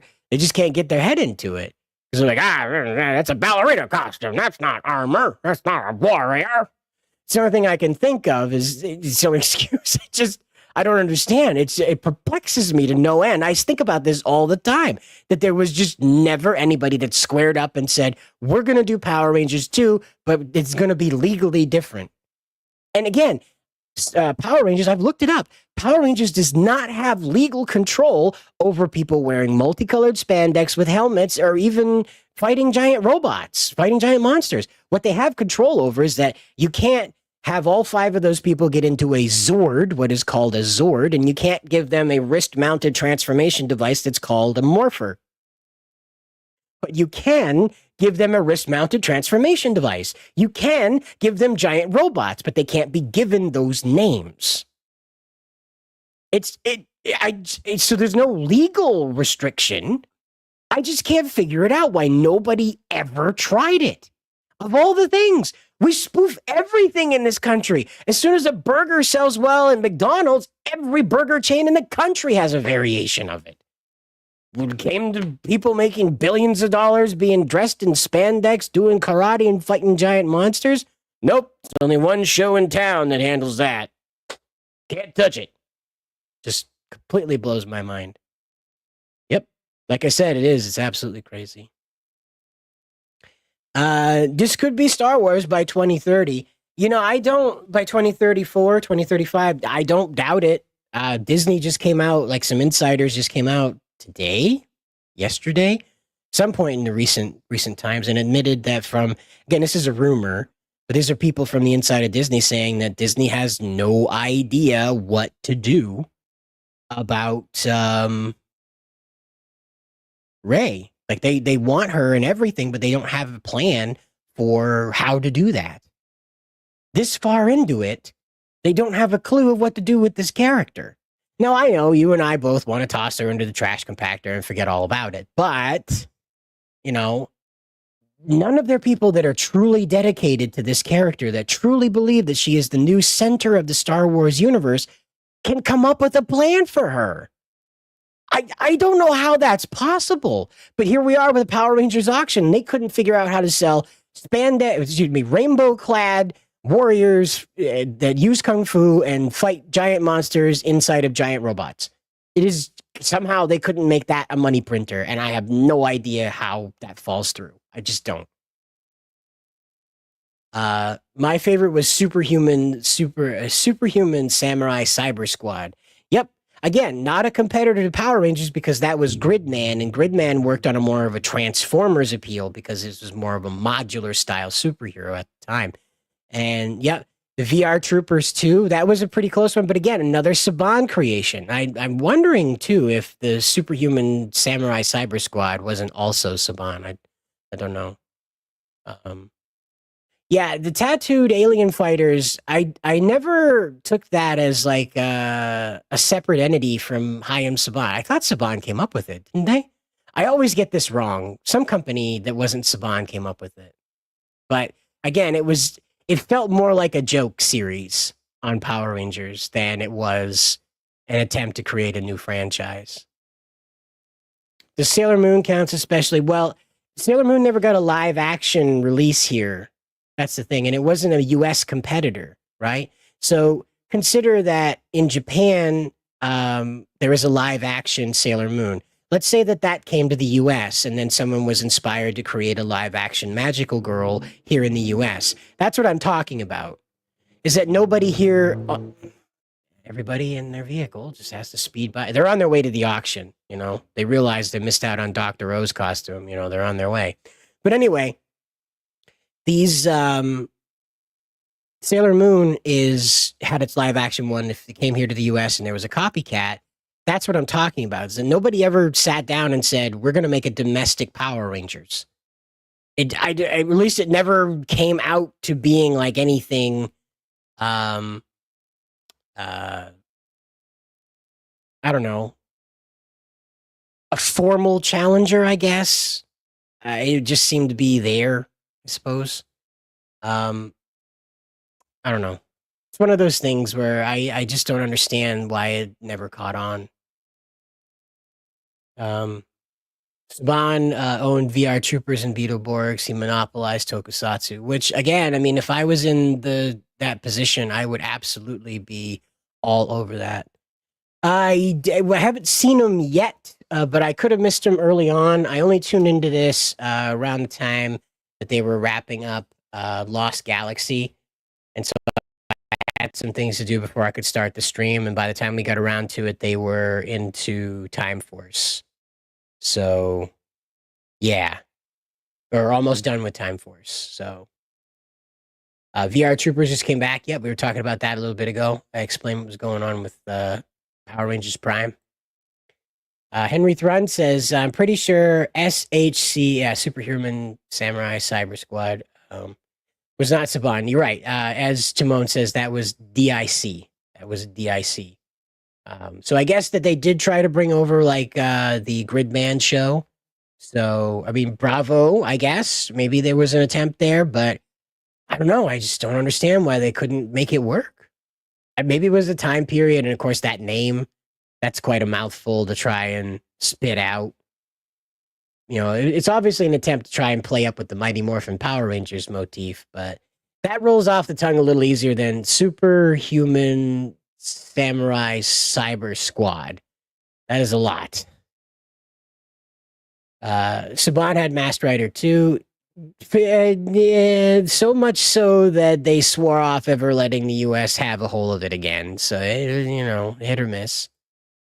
Honestly, I think we need to sit down and reevaluate what a Kamen Rider is for a US audience. We should not be calling it Masked Rider. I think that's the problem, is that it's, you know, you redefine it. Like Garo has like a different kind of name. So I know that Kamen Rider sounds very like powerful to us because we grew up with it and have an interest in it as adults, but on the ground, it should, you know, maybe it has something to do with like knights or something a little more, I wouldn't say US centric, but for whatever reason, people's mind go toward common riders, and there are many of these. They are a commodity, a common rider. And so people don't immediately pick up something special. And when you throw in Masked Rider, they get a little hazy on that one. And I want to say that Armored Rider sounds like a good idea, but I feel like Armored Rider is another one that's another leap of like a lot to say for people. And so that's where Power Rangers became so, I don't know, such a force, because it was just such a powerful thing to say. You say most of it with your chest. This is what I learned when I was writing comics in the US fashion, is that a lot of the naming conventions rely on your lower part of your throat and your chest for the heroes, and the villains rely on like the back of your throat and the upper part of your nose. And when you understand that characterization of how you pronounce their names and the differences inherently there, now that's not a one-to-one for everyone, but that's most of the villains have names that involve your nose and the back of your throat, whereas most of the heroes involve the lower part of your throat and your chest. And so when you apply that kind of knowledge to it, like Armored Rider sounds cool. It could have like that cool, like Armored Rider, you know, that sort of introduction thing that the belt says. It sounds really nice. But the rider part, I think, is the hiccup. You know, Masked and Rider, of course, in tandem is a problem. But what we're really dealing with is that the rider thing was to imply that he had a motorcycle, you know. But we see more kicky stuff with the Kamen Rider motif today than we see them doing crazy motorcycle stuff. granted, the past couple seasons have been motorcycle-y. They've had that option as well, but I think when we need to sit back and think about it more, you know, about how that would appeal to a U.S. audience and rebrand it as such. KR could be something completely different, you know. And again, like the Japanese naming conventions of things aren't wrong. Like this is not what I would do. Like in my opinion, this is not what I would. Gun Rider, yes, very American. Sold. Print me 1,000 of them in every motif you can think of. Gun Rider. This summer, one man, one gun, and a sassy belt. But I think it would be better if it was like you've got Timon making a really solid suggestion, like instead of like Kamen Rider, do it like a Dragon Rider. That's a good, because I think Kamen Rider Dragon Knight would have done a lot better if they just kept it to Dragon Knight and Dragon Knight Mirror Chronicles. You know, Dragon Knight Mirror War, you know, something like that. The Reflectron, I don't remember what the bad guys' names were, but the Reflectron Rebellion, you know, Dragon Knight. And had they kept it to that and just stopped with the rider thing altogether, because again, like Japanese naming conventions aren't wrong, right? They aren't wrong, but sometimes they fall flat in America because we have a different idea of what those words together mean. And even then, apart, they mean something different as well. Like a rider, like people, when you think of Ghost Rider, right? So we have Ghost Rider, and we have a guy on a motorcycle who has a flaming head. It tracks, right? When you go and imply like a Dragon Rider, they're going to immediately associate something not more motorcycle-y than Kung Fu Justice Bringer to that. And that's, I think you're right with like the knight approach, the Dragon Rider kind of approach. I think the knight thing would work better too, if you kept it with the knight motif. If you just wholesale tried to dump it into like a European vocabulary for a lot of the stuff. Again, knight kick, not great. Does not sound good. Does not sound good. Finisher kick does not sound good. Does not sound solid. So again, it's still not like a solid solution. Rider kick sounds good, but rider kick does not really resound with an American audience. We don't know what that means. And again, it's not because it's like should be something we know. There's been zero exposure to that word as far as like a market is concerned. So again, it's not the Japanese fault. It's something that you've got to sit down and sort of think through. It's like when I was coming up with the Rescue Soldiers. You saw that at the beginning of the stream. I was playing some of that. The Rescue Soldiers have access to what I call the overtime knuckle. Now, that's not always used in a combat scenario. In fact, most of the time it's used to break through rubble, break through an obstruction in order to get to a party that needs to be rescued. Again, Rescue Soldiers, their primary function is saving life as opposed to taking it. So they don't have giant robots. See, this is what Power Rangers needed to do. Let me just get to the brass tacks of it, I guess, since we're, talking about adaptations. The right thing that should have happened here. Oh, just for a quick thing. If you're wondering why you're seeing all of Kira's face here, these are various things for her music career that was evolving through the show and how she eventually became a music star inside of the show's universe. So this is all that promotional material they developed for the show, for the scenes involving that information. So there you go. Now you know what that means. But anyway, so Power Rangers needed to step out of the kind of monster of the day situation. Now, granted, Sentai is going to force that because of the footage. But if you pick and choose where to put that footage, the fights become much more dynamic. If you're going to pitch to an older audience, not in their 30s, don't do that. Come back down to appealing to like a 10 to 17-year-old market. A little older than the 8-year-olds and a little more comfy with having their driver's license and flirting with breaking the rules. And so you have like a more grounded setting in that these fights are spread out, and so they have a more emotional impact than, okay, guys, this monster who's made out of a giant fucking hamburger is going to destroy the city, so we've got to roast him. You cut those ones out. Keep the stuff that looks generally horrific, because there are pretty horrific monsters. Even, I think it was Lipsticka, that monster that's based off of Lipstick from Mighty Morphin that had the whip.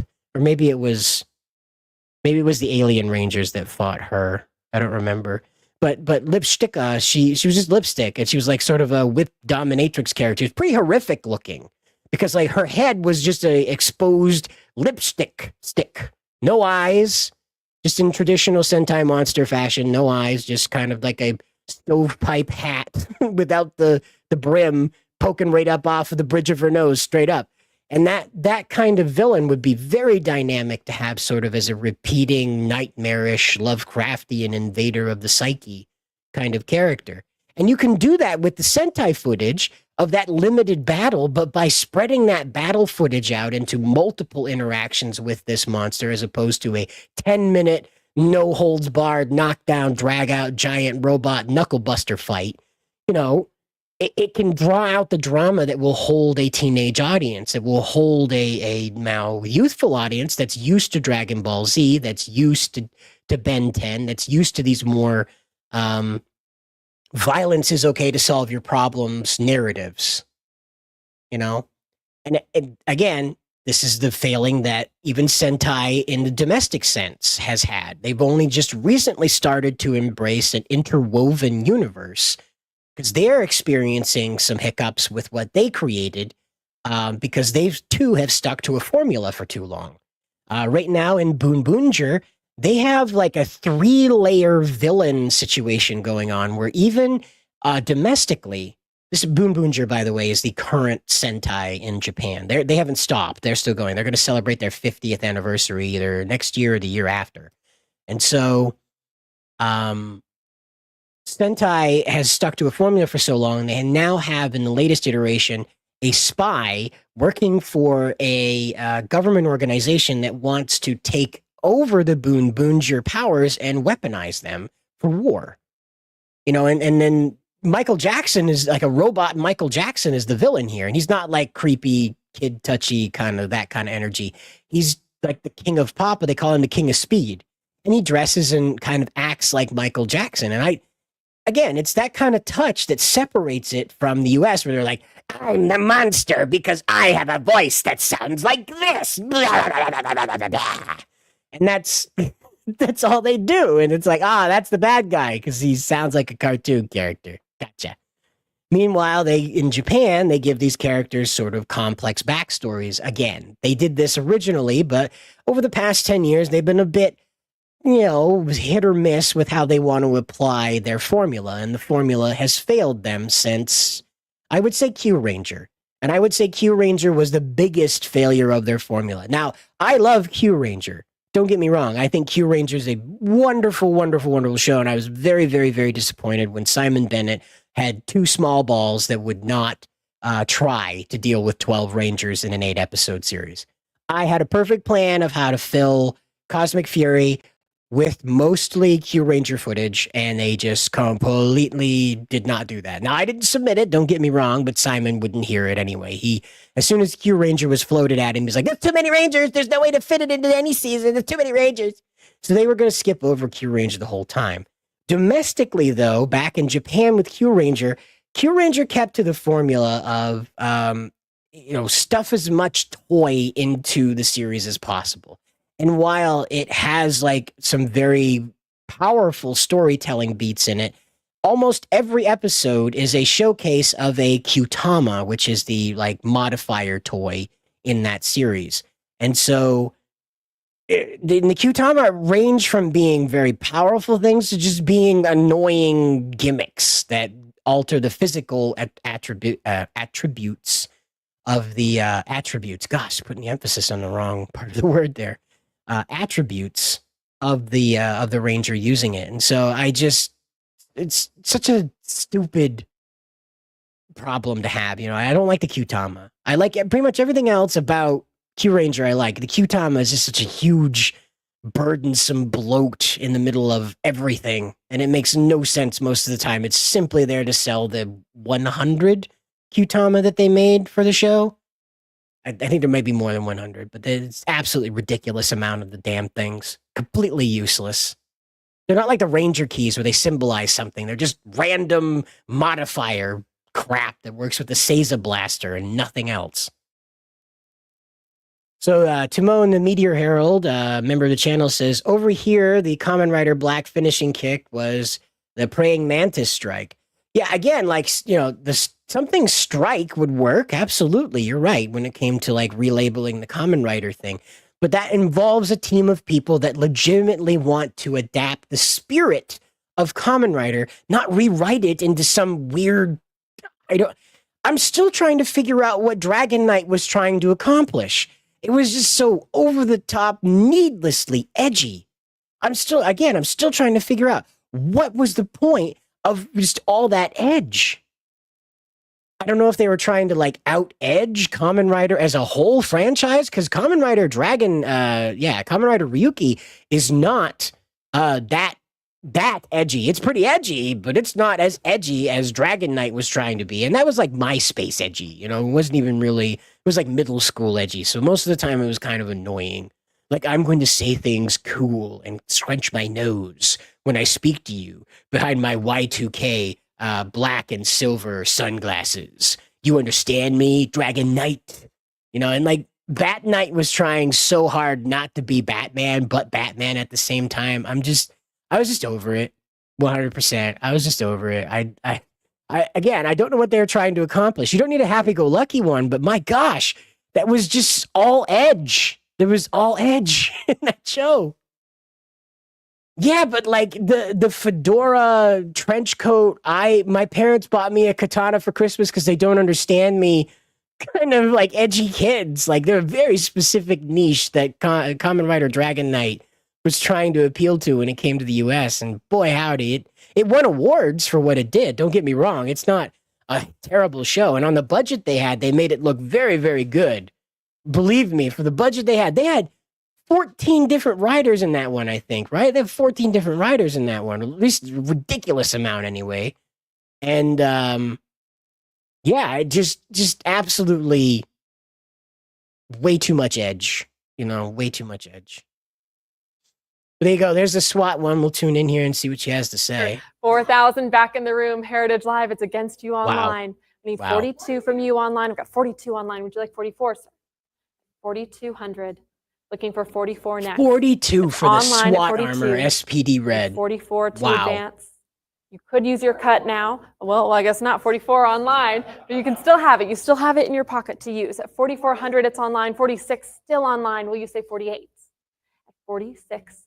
48 is next. Heritage Live. You can jump back in at 48 as well. And you do. Let's go 5,000. 4,800, bid 5. 5,000, go 55. Come back in our SWAT mode Red Ranger hero costume, that 9-piece ensemble. Say 5,500, Heritage Live. It's with you online at 5,000. 5,500 is next. Or that cut bid at 5,250. But 5,500 it is. Say 6. At 55, bid 6 next. Heritage Live. Jump back in at 6,000. Let's advance. Come back in for 6. 6,000, say 65. 6,000 has it still online. I need 65 to continue that 9-piece hero ensemble, helmet, jumpsuit, everything. Let's go 65 at 6,000. Say 65. Heritage Live are all say fair warning at 6. 65. Let's go for 7. 65 bid 7,000. Heritage Live. Show me 75. 7,000 at 65. I need 7 next. Or I'll say fair warning maybe one last time at 6,500. 6,500 Heritage Live. Wow. 6,500 thank you. For SWAT mode. Lot 247. What do we have? Wow. 2,000, 2,200. Now let's go 24. I noticed, at by 22, the way, looking for 20. I noticed in the auction block that the Battleizer for SPD Red is not here. So that got destroyed or stolen or both. My money's on both, but that's gone. So, which is incredibly, it hurts my heart because that was probably the best Battleizer that they produced. It fit the motif really well. The dog being the armor itself. It's just such a really clever sword gun kind of mix up there, shift up, and the big Buster sword. It's just ridiculous. But I love it. It's one of the best Battleizers, I think. I think it is the best. The second one, of course, is the Mystic Force Battleizer, where he's got his... I I don't know what those are. They're like nunchuck wand thing. I don't know what he's doing. He's like night sticking the guys, and he's got the flared up mask. It looks really good. Looks really good. The Battleizer does. And I think that those two are the top two for me. Again, like, you know, not here. Neither. I don't think either one of those suits made it into the lot here, which again either tells me they were destroyed or stolen. And as we know, Jason David Frank got away with 2 suits. I can't imagine everybody else didn't take at least some part of theirs or somebody else's suit. Yeah, Garo is for edgy teens, and it's pretty edgy. It's pretty edgy, but it also has one of the funniest, coolest, I'm going to stab you with my sword scenes. Oh, no, you're not. I'm going to put your sword in my sheath. Now you can't stab me. Well, I'm going to put your sword in my sheath. Now you can't stab me scenes. It's so ridiculous. I love it. We got VTXE here, and wonder if the West got their hands on Kamen Rider Ghost. Could they make it good? No. Their very first inclination to do anything with that would be to say, oh, he works for the Ghostbusters. But they're not the Ghostbusters because the Ghostbusters is a copyrighted property. So they are the Ghost Blasters. That's right. They're the Ghost Blasters. And they are totally different than the Ghostbusters. Okay, you understand? They're absolutely different. And so that's what they do is they'd make him like his group of friends would be a bunch of ghost hunters, amateur ghost hunters, and he finds the belt in like a coffin on a dead guy and just steals it. And that'll be the crux of the thing is that he grave robbed in the story, you know? And that'd be what they would do. They'd just be like the Ghost Blasters. And that would be the story is that he helps them hunt ghosts and they make money off of it and they have no idea where the power comes from. And he ends up having to deal with Spectre, who's like some kind of police officer trying to tell him that he can't. Some spectral police officer that's telling him he's not qualified to wear that belt and they've been looking for it and blah, blah, blah. That's the best you can really do with it, in my opinion, is to try and like establish that the ghost-themed Kamen Riders are like dead police.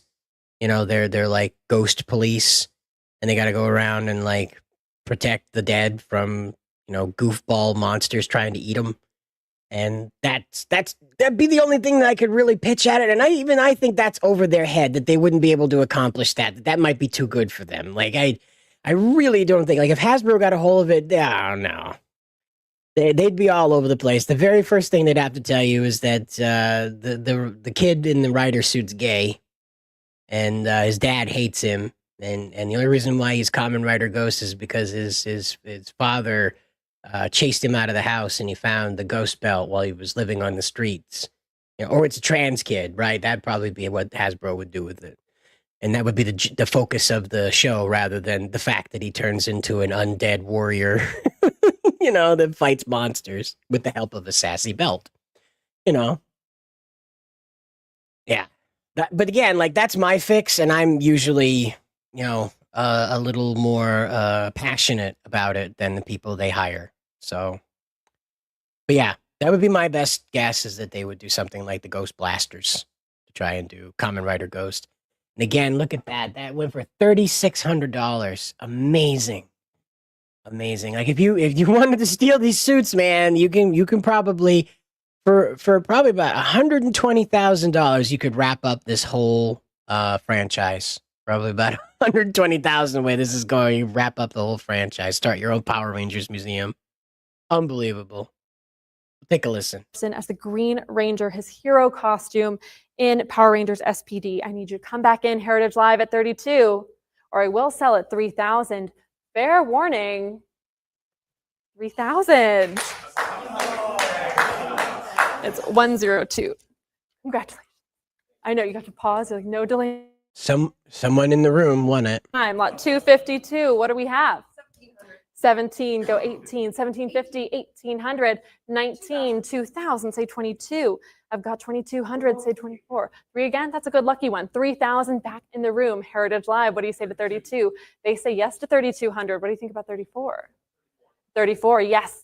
Heritage Live, go okay, so the jumpsuit that Green Ranger wore is going for more money than the Power Ranger suit. I'm back in 36 online. Unbelievable. Like 38. 4,000, yes. 4,000 back in the room. Heritage Live, say 42.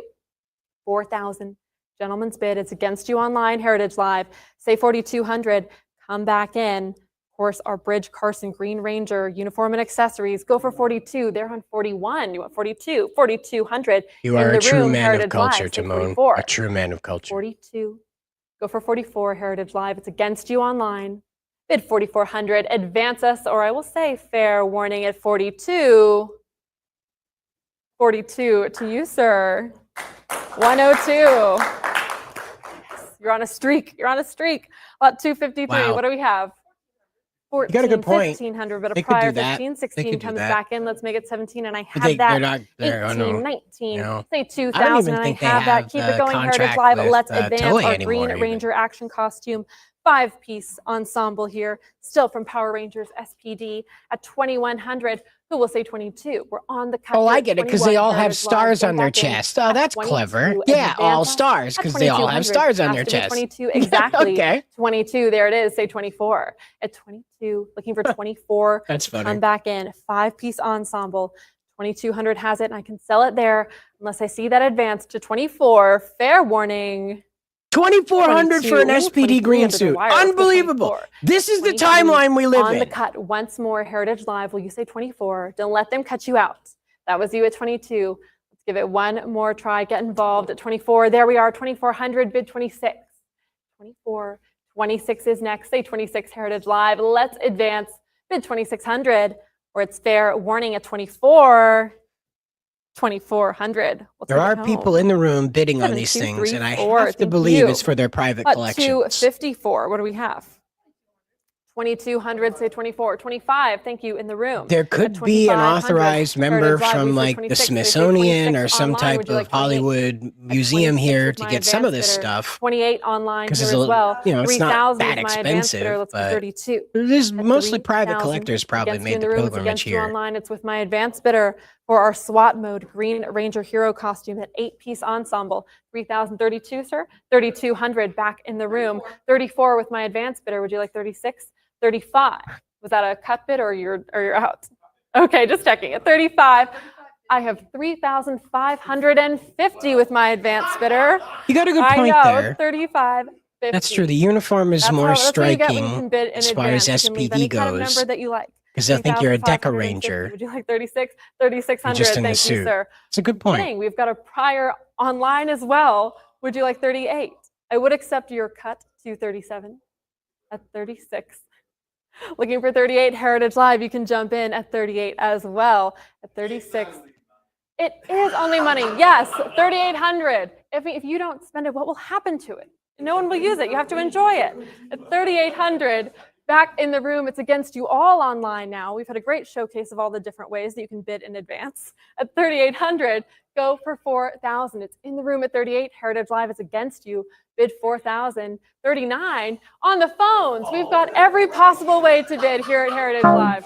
39, and who's got 3,900 on the cut? Would you like 4,000? At 3,900 with our phone bidders now, looking for 4,000 next. Wow. Yes, 4,000 back in the room. Heritage Live and the phones, it's against you now. I need 42. Gentleman's bid at 4,000. Heritage Live, you're pretty quiet. You want 42? 42 on the phones. What do you say to 44? Okay. At 4,200 with our phones now, looking for 44 from you, Heritage Live. You can jump back in online, but unless I see it, I will sell it to the phones at 42. 4,200. Wow. Amazing. $4,200. This is just, it's so heartbreaking, dude. Because it's like, SPD is massive inside the community, and it's just used car prices. Blows my mind. Blows my mind. Maybe the cosplayers are the ones buying this. Well, I know that a few costume makers were interested in buying suits in order to study how the Japanese put them together in order to create more accurate recreations. But at this point, whatever you're making privately is as superior to whatever they're making for the shows, because the shows are sort of built for one and done. They're not, even the action suits are just like all fiberglass on the inside. They're not done up very, meticulously. And so the suits and helmets that we build here for cosplay often have more padding. They use magnets. They use sort of like a shaft that fits into a hole in order to anchor the helmet more, like for more stability, using a magnet system in addition, with keeping the helmet on your head so it has a bit more snug fit as opposed to having the latches on the sides. And so it has a much more smooth profile as opposed to what the show uses, which again has the latches some of the time, most of the time. And again, the suit helmets are not as like well thought out. Like I've seen some of the Power Rangers suits that have like an inner liner to them. Excuse me, the helmets that have an inner liner to them, as opposed to just having like the the show helmets that have a few pieces of foam tagged inside of the helmet, sort of like a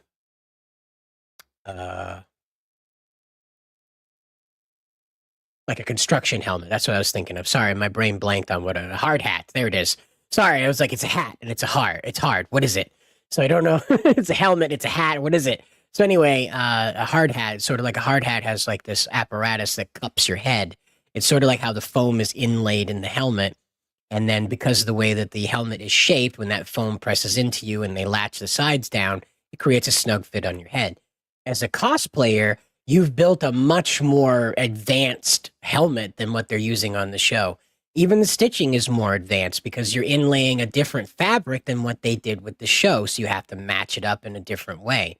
So it's one of those things where, like, it's neat to know how they do it, but it's more often than not going to be way shittier than what you can do on your own. It's like I was trying to explain to the guys that were interested in buying the props. I was like, guys, they're wood. You could zoom in on them right here. Those rifles are just spray painted wood that have been carved and painted in a particular way. Ace Squad's rifles are just hunks of wood. You zoom in on them. Go look at them right now. SPD Ace Squad rifles. I think you could still look at the main picture over there on Heritage. You could just look at it. It's a piece of wood. It's just a piece of wood. That's all that is. It's got a hole drilled in the center of it where they stuck an LED, I think. Maybe. I don't even think they did that. And so it's one of those things where you, as an independent cosplayer, as an independent, prop maker on your own that just wants to do this stuff, you can, with a 3D printer, you can create a much more advanced, much more strong, as in the sense of like rigid and longer lasting prop that actually performs some type of action that it did on the show. Maybe it just has like a reload peg there where you grab a hold of it, pull back, and toss the Power Ranger shell from the recent Power Ranger bullet you shot there out the side of the gun. That kind of situation is more often than not what you'll find with independents than you will with the show itself, because the show itself only built part of that gun for the camera to have a close-up on. The rest of the gun, not part of the apparatus. That's the thing about Hollywood, is that you don't need to build the whole thing. You just need to build the part the camera's going to be focused on. All those Wild West towns aren't actually whole towns. You've seen the jokes where they're just the front facade of a building and a back corner, in order to make sure as the camera goes by, it doesn't just look like a front facade by itself. And that's kind of how Power Rangers works, how Super Sentai works, is that a lot of the props are just wood. They're just wood. Just hunks of plastic that have been hewed down using various shop class tools and then spray painted black or silver or whatever to accomplish the desired effect. Because Hollywood, again, it only matters what's on camera. You, the independent person out there in creator land, wants to create something that has some form or function from the show, and being unaware that those are 7 different props that perform the function of a single prop, you kind of become alarmingly aware quite quickly that this is very difficult to bring to life in this one device, and you've been lied to by the television. So, Timon asks, Cider, have you seen a video of a Japanese dude that makes cool Sentai anime Yes, I call him Uncle Cardboard. I don't know what else to call him. I see him in my shorts all the time. I adore him. He's wonderful. Uncle Cardboard is my favorite. I think everybody needs an Uncle Cardboard. Just a guy in your life that just makes everything out of cardboard, and it works. If you don't know what I'm talking about, check it out on Shorts. It's just search Cardboard Japanese guy, and you'll find it eventually. You'll know it when you find it. The guy is just bonkers with cardboard and magnets. He's very, very clever.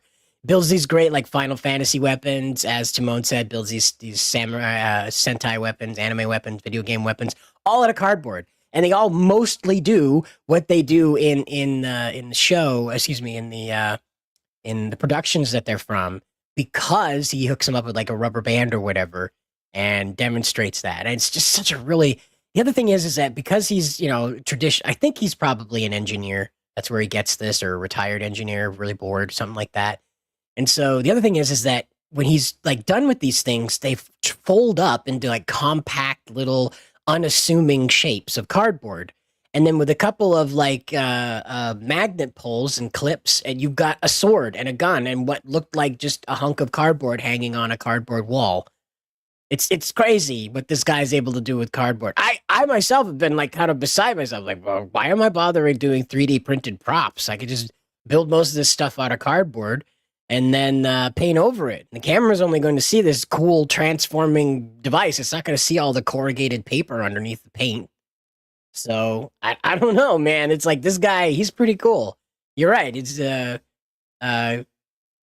Uncle Cardboard. He's pretty good. He's pretty good. I was going to say Cardboard Uncle, but that implies an entirely different type of person. But if you don't know, SPD Yellow, the actress that portrayed her, I can't remember the name of her at the moment. She is a burlesque dancer. That's right.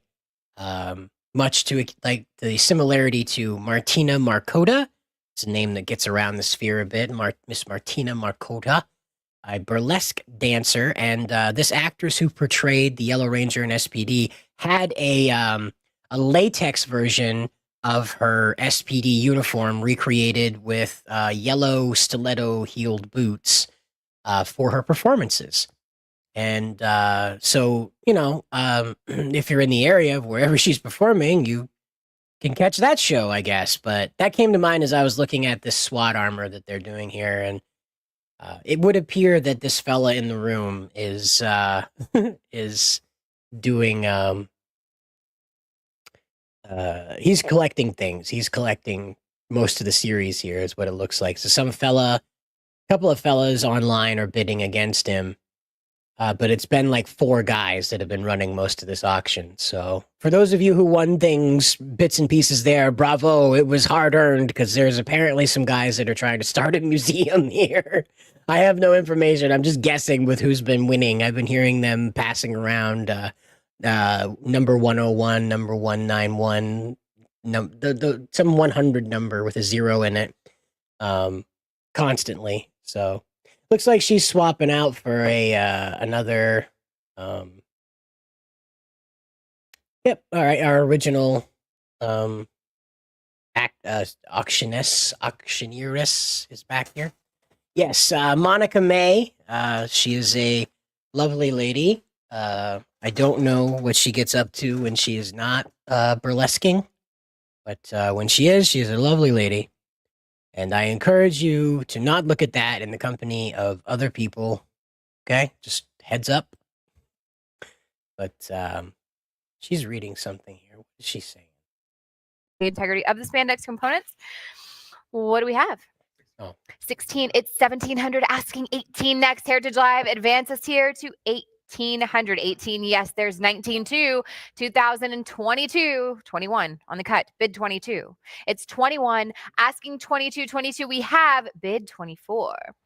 22 is the bid, is with Heritage Live asking 24 next. 24, yes, go 26. 24 is the bid, asking 26. 26, go 28. It's 26 now, bid that 28. Heritage Live, let's advance. Take us to 28. 3 is in the room. Now bid 32.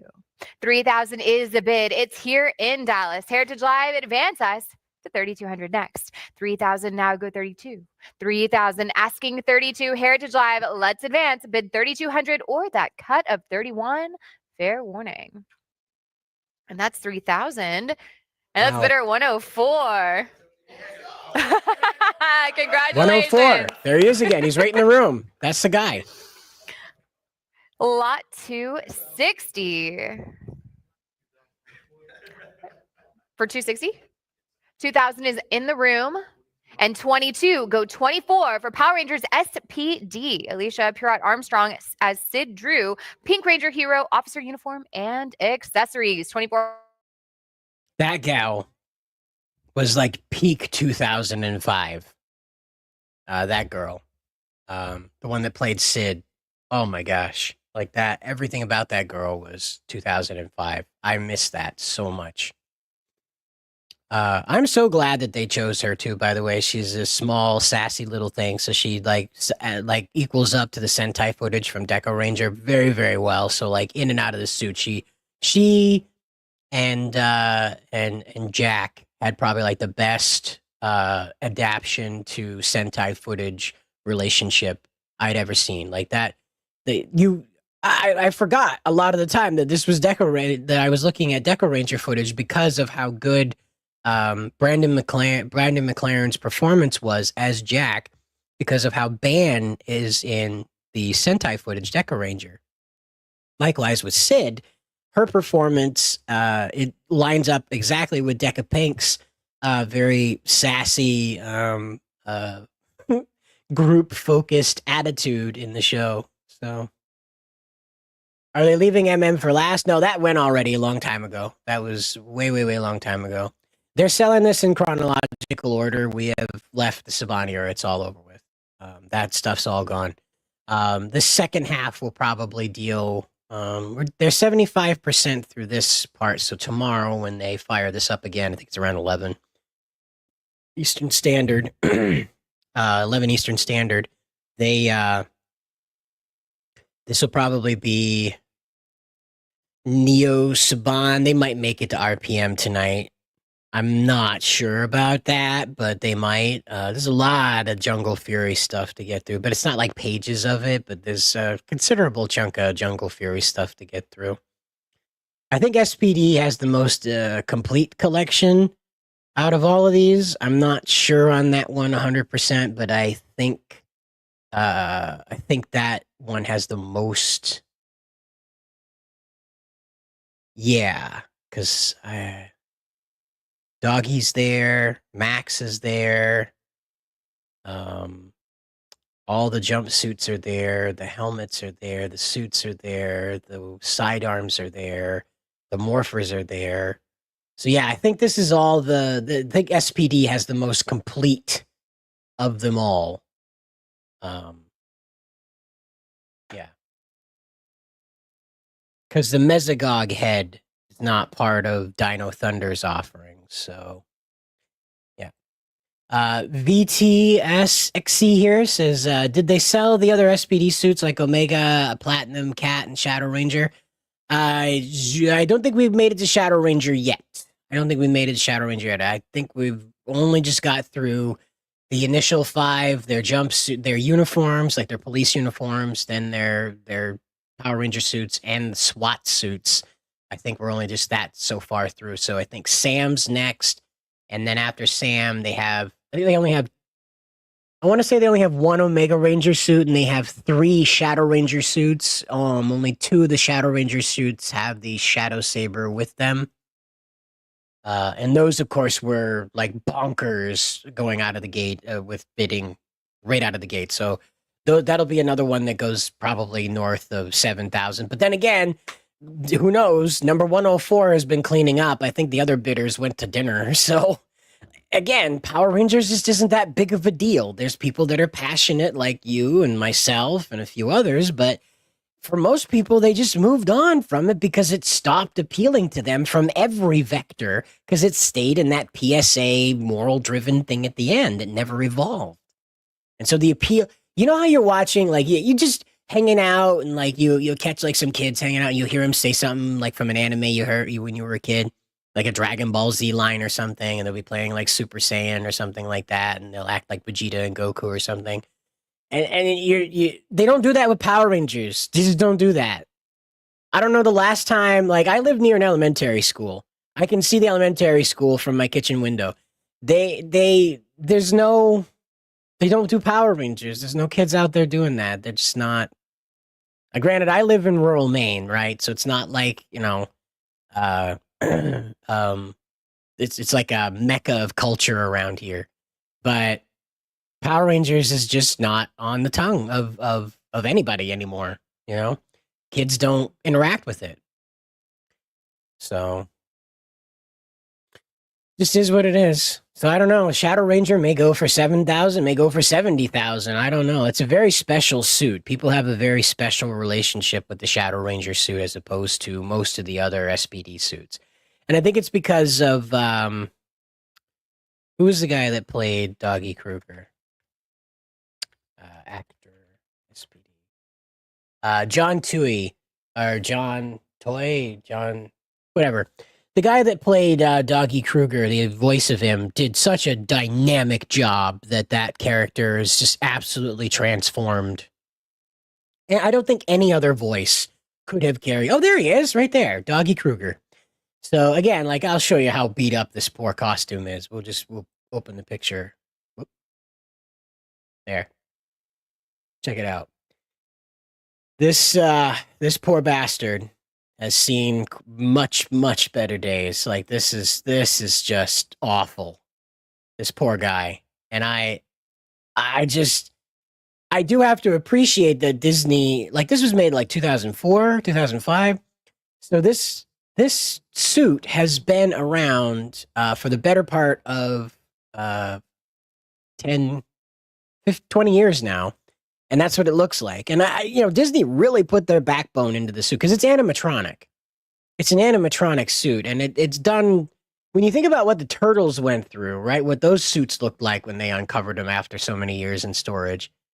This looks pretty damn good for what happened to the poor guy, but it is toast. That's for sure. It's going to need to go into a sealed case. There's no other way around it. 15,000. 102 took it. 102. There it is. Here's the Shadow Ranger one. So it's already sitting at 4,800. Congratulations. That's the bid before the live auction begins on it. So that went 5,000 now, bid 55 for Power Rangers SPD, Shadow Ranger, hero, costume, and accessories. Advances out of 48. Look at that. Yep. Okay. 5,000 is the bid. It's here in the room. Heritage Live, advances now. We have the cut. Bid 55, 55, 6,000's here in the room. Heritage Live, let's go 6,500. 6,000 now, bid 65, 65, go 7. 8,000 is in the room. Go. Heritage Live, now say 85. 85, wow. Bid that 85 next for the Shadow Ranger, hero, costume, and accessories. Power Rangers SPD. Like SPD has like the it's here in the room. Heritage aesthetic. Live, advances to 85, or that could have been every part of the suits is beautiful. Fair warning. Like Deca Ranger, Sentai, and that's bidder 102. Congratulations. 500 for that. 102. Wow. Amazing. Lot 265. Here's another one. This one doesn't have the Shadow 36. Saber. Now bid 38 Looks for like it Power doesn't have Rangers the Shadow SPD, Saber. Shadow Ranger action costume and accessories. Nope, never mind. It does 4,000 have the is here Shadow in the Saber. room. Heritage Live, advance us to 42. It's 4,000 now. Bid 42 next. Yeah, Jiraiya showed up in Power Rangers 4,000 is Ninja here in the room. Steel Heritage inexplicably. And You're as having a usual, grand had the time. Join us at obligatory 4,200 hero or voice use that that in no cut way of is 41. memorable. Heritage Live, what do you say? And yeah. Say it now. And he Fair was just a warning. space sheriff that was confused and fought the Power 4,000. Rangers for like That's 5 bidder seconds. It was totally worth it. 102. Congratulations. There Lot you go. 266. There's good old Sam. There's the 1,100, there's Omega 15 now, Ranger. goes 16 for Power Rangers SPD, Omega Ranger hero costume. 2 is the bid. Now say 22. 2,000, asking 22 next. Heritage Live, advance us. There's the cut. Take us to 22. It's 25 in the room. Now go 26. It's 25, asking 26 next for the Omega Ranger hero costume. Take us to 2,600. I don't doubt it. 25 is the bid. It's here in the room. Heritage Live. A lot of this stuff is cool outside of the Let's Power advance Rangers now. filter that Go gets put on it when it comes here. 26, I'm now not to even 28. kidding you. It's 27 on the cut in the room. Asking They 2,800 would to figure advance. out how to kill 27 is the bid. Garo Let's when he go came here. Not like in the show to make it Heritage cool. Live They would just advances figure out here how to to like turn him into a 28. birthday clown. The Omega Ranger. Take us to 2,800. It's 2,700. We're on that cut unless I see 2,800. Fair Oh my warning. god. Oh my god. 2,700. Whoa. 102. Congratulations. $2,700. 367. It's the cost of a now, double bid 13 refrigerator. next. 15 is the bid. It's in the room for Power Rangers SPD Omega Ranger action costume and accessories. 16 is with Heritage Live. It's 17 here in the room. Take us now to 1,800. 17 is the bid. 18, yes. Now go 19. 19 and 2. Go 22. 24. Now go 26. 28. The action suit. Wow. Heritage Live. Keep going. Really? Keep going. You need this in your collection. Advance out of 4,000. It's 3,800 asking for. Advance us here to 4,000. 3,800 is the bid. It's with the Heritage Live bidder. Take us to 4,000 next, and let's advance or use that cut here of 3,900. But Heritage Live, press that bid button. Fair warning. Amazing. 3,800. Blows my mind when that happens. 4,000 for the action suit. 7,238. Oh, it's Rick. Congratulations, Heritage Live. Lot 268. 32. Now bid 34. Go 36 for Power Rangers SPD Hero Rick Robot. 34. Go 36. 38 in the room. Advance us now to 4,000. It's 3,800 asking for. Heritage Live, what do you say? Advance us here to 4,000. 4 is the bid. Now say 42. And you're right. Or now go Xavier 42 Pierce next. is you're absolutely right. Let's advance here to 4,200. It doesn't make 4,000 sense, is but the it bid, does and make it's with sense the at the Heritage same Live bidder. time. There's 42. You know, that's now why I go said earlier when 44. chatter was letting us 42 know that they asking won 44. 44 go the 46. VO Yellow.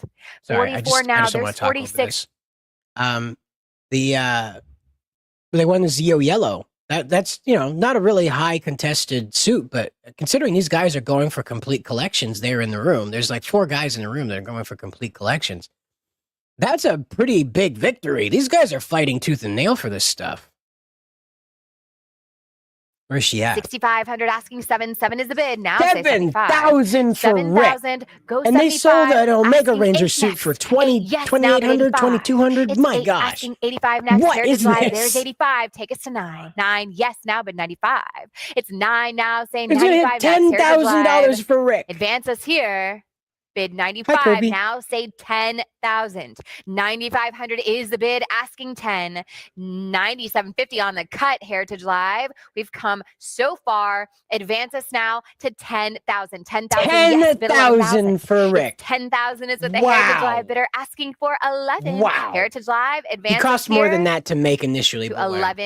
11,000. It's 10,000. Bid 11,000 next. The cut Wow. here would be 10,500. And this is based Heritage off of those Live. little Any cute further little advances? dog Fair toys from the early warning. 2000s that came in all the cute little iPhone colors or 10,000. iPod colors. Remember that? 7, And they 2, played 3, music. 9. Congratulations, That's all Rick Heritage was. Live. He didn't even Lot really walk. 269. He was like on a skateboard 650 pole. asking 7. You It's just couldn't see it on 850. camera. Keep going. 950 and 1,000 for This Power has Rangers all the SPD. electronics in it, by the You way. have This the is Grum's staff Hero with all the lights staff. and It's stuff in it. 1,500. Has It's against all you, the Heritage electronics Live. in it. It Come just back needs to be in. plugged into a Take us power to source, and you can just 1,500. go 1,500 wild is the bid. having Heritage a Live. Power Ranger staff, I 16. guess. Now Blows bid my mind that it's all 1,700. intact, though. 1,600 is Because the I don't bid. think It's with Grum the ever Heritage Live returned bidder. in the show, so Asking 1,700 Did to he? advance for the There's like Grum there was like a Hero big villain from meetup. Power Rangers SPD. Sledge was there. Advance I us don't think to Grum came back. 1,700. A very It's complex 1,600 is with costume, Heritage so I don't Live think asking Grum came back, 1,700 but- or the cut of 1,650. Fair warning here. After all these years, still 1,600. intact. They were testing electronics on it too, and they were 7,164. astonished it just came right to life. No Lot problem, ready to 270. roll. It's 900 now. Bid 950 next for Power Rangers Yeah, SPD. Sheriff Renee Skyfire. Now Yeah, Fahu, it's pain. Emperor It's Grum, pain. hero costume and action They- accessories. It's 13. Hasbro Bid 14. Hated this brand. Neo Saban hated this brand. It advanced to 14. 1350 is a bid on the cut, and 14 now. Go Yep. 15. Yeah, This is a 14-piece ensemble. Morrigan's Tons costume, of I detail. think. No, it's still Grum's 16, costume. 16, 50, 17. Keep going, Heritage Live. Advance us here to 1,800. 18 now, bid Morgana. 19. That was the It's little girl, 18, Morgana. asking 19 next. Heritage Live, advance us to 1,900. 1,800 is the bid. It's with the Heritage Live bidder asking 1,800 19. Let's for advance to 1,900 next, or that Emperor cut Grum of without the head. 1,850. Amazing. Fair warning here. 1,800. Jeez. 7239. Lot 271. 650. There's 700 and That is amazing. Blows my mind. That is amazing. the titular villain of one of the most popular series of Power Rangers, just $1,800. Blows my mind. Off topic, have you heard of the Raimi suit was stolen in a heist? Oh, the spider. Well, sure. That doesn't surprise me. You get your hands on it, people steal stuff, you know. Timon says, how the F is the cosmic? Okay. All right. So Hunter Deno, the actress who portrayed that character, Amelia, who is the Cosmic Fury Red Ranger, she expressed that she would like to buy the suit. She was very emotional about that. Not in a negative way, but she was very moved that she is... They led her to believe that she was the first female Red Ranger, despite two coming before her, and one of them being 10 times the female Red Ranger she could ever be. But, so they proceeded to go out and make sure that this girl could not, in her wildest dreams, afford this suit. And so I feel very bad for her because she legitimately did want to own this as like to remember her time as, you know, in her mind, the first female Red Ranger. And I don't know. I don't know how I feel about it. You know, at the end of the day, Heritage has to make money, and somebody out there wants to screw over this girl so bad they'll throw $10,000 at it just to make her cry. So I don't hate Cosmic Fury that much, but somebody else does, and they have it bad. Okay, that's what's happening. Yeah, it is. It's absolutely nuts, but it's where we're at. So it only took, what, a year after Jason David Frank passed for them to say, well, Power Rangers is done, and sell everything off, you know? Was it a year? It was 2 years. Something like that. Awful. Spencer here, Spencer, Kabuto Studios, he says, held in the house of a Colombian drug dealer now. Yep. Could be, or somewhere in the Taliban, you know, hanging out with, maybe they put it on a mannequin on a merry-go-round that we left there. Remember that the U.S. just built merry-go-rounds on our bases, and we had carnivals on our bases, and we just left them there. There's the pictures of the Taliban riding around on the merry-go-rounds that we installed. We installed merry-go-rounds in Afghanistan. The U.S. military installed merry-go-rounds in Afghanistan.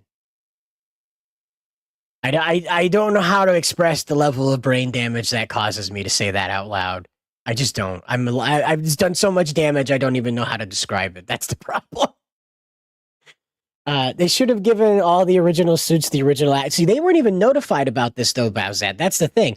They found out about the auction the same time everybody else did when Sentai 5, who was had a contact at an Ohio Comic-Con, came out and posted a picture of the Heritage auction display that was ahead of the announcement from Heritage. They had just, I guess, apparently just got a truckload and decided they were too excited to wait. And they stuck it out at this convention with like a coming soon attitude about it. And I had to message them on Bounding's behalf and request like what was going on. And it was explained to me that there were over 600 lots spanning the entirety of the franchise. This is everything. I think the only thing that's not for sale here are the scripts, and odds are it's because those just found their way into the trash. Yeah. Cosmic Fury, it is really bad. It's iParty Power Rangers, and Power Rangers is already iParty, so I mean, it's... Sakuramita says, I bet the suit is going to cost $20K for trolling Hunter because some damn Cosmic Fury, because Cosmic Fury divided the fandom. I would say, yeah, that would be part of it. But the other thing is that there are a contingent of, hey, Ranger fans, and they tend to fixate on women. And when a girl is like a Power Ranger thing, and she stole the light from their icon, Billy, Billy Cranston there, David Yost. I don't know. I don't know how they come down on that. I don't know how they feel about that. I don't know how they react. I don't know how they proceed with that. And that, I think that fuels some of it. I think that pushes some of it. Oh, this is Charlie's suit. I wanted to see how this goes. Hold on, let's find out. A Squad, Red Ranger, Hero Armor Kit, and Blaster Heritage Live Advance us to 26. 28 is the bid. It's against you. Heritage Okay, Live. it's already Come more back than Omega in Ranger. and take us to 3,000. 3,000, yes, but there's 32. Now say 34, and let's advance. It's 33. There's 34 and 36. Keep going, Heritage Live. Advance us to 3,800. 4,000 is against you. Now say 42. 4,000. It's 4,000 now. Bid that 42 next. This is the Heritage first Live. female Red Advance Ranger us. suit, by the way. The first 4,200. actual female Red Ranger in 41 Power on the Rangers cut. history. And This is the 42 first suit against you, right here. Heritage Live. Let's go again at 4,400. 42 is the bid. Advance us to 44 next. Heritage Live, let's go 44. There's the cut of 43, and 44 is against you. Now advance us to 4,600. 44 is the bid, asking 46 next for the A Squad, Red Ranger, Hero Armor Kit, I love and Charlie. Blaster. Heritage Live, I was advance so us mad when I was to a teenager 4,600. and not old enough to 44 is the marry bid, that unless I see character. Oh my 46 or god, that I cut. love Fair Charlie warning. so much. It's like my favorite 4,400. female Internet Ranger buyer. ever. I absolutely Lot love Charlie. 275. I don't know of the rest of these 1,000. guys on her team. I don't think they had names even, so who cares? But yeah, Charlie, best female Ranger ever. I'm sorry. Jen Scott, sorry. Kimberly, sorry. Charlie, so much ass kicking. So much.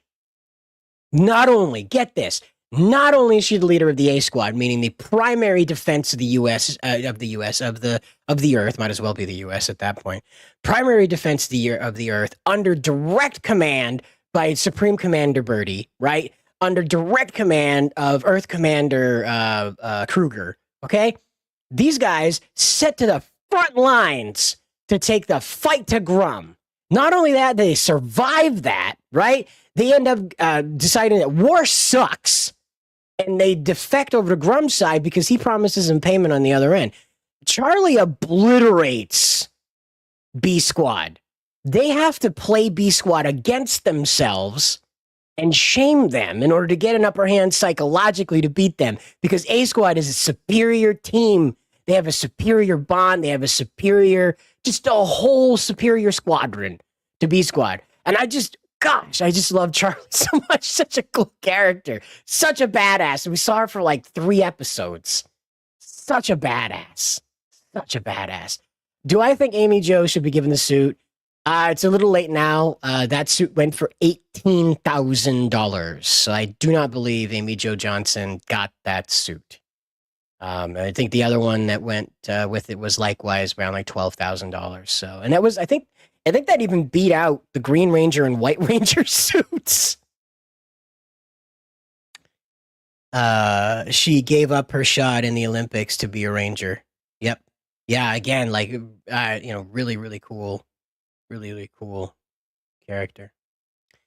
Timon says, Red Space Ranger. Yeah, so SPD recycled a few Power Ranger suits, and what they explained was when Space Patrol Delta arrived on Earth, having coordinated following Grum's massive expansion in another part of the galaxy, the SPD immediately kind of like took ownership of the Power Rangers from Lightspeed Rescue. At that point, Lightspeed Rescue had been like the central hub for Power Ranger, coordination on Earth. And likewise, KO-35 was the central hub for sort of like Power Ranger BS in space. So that kind of stuff.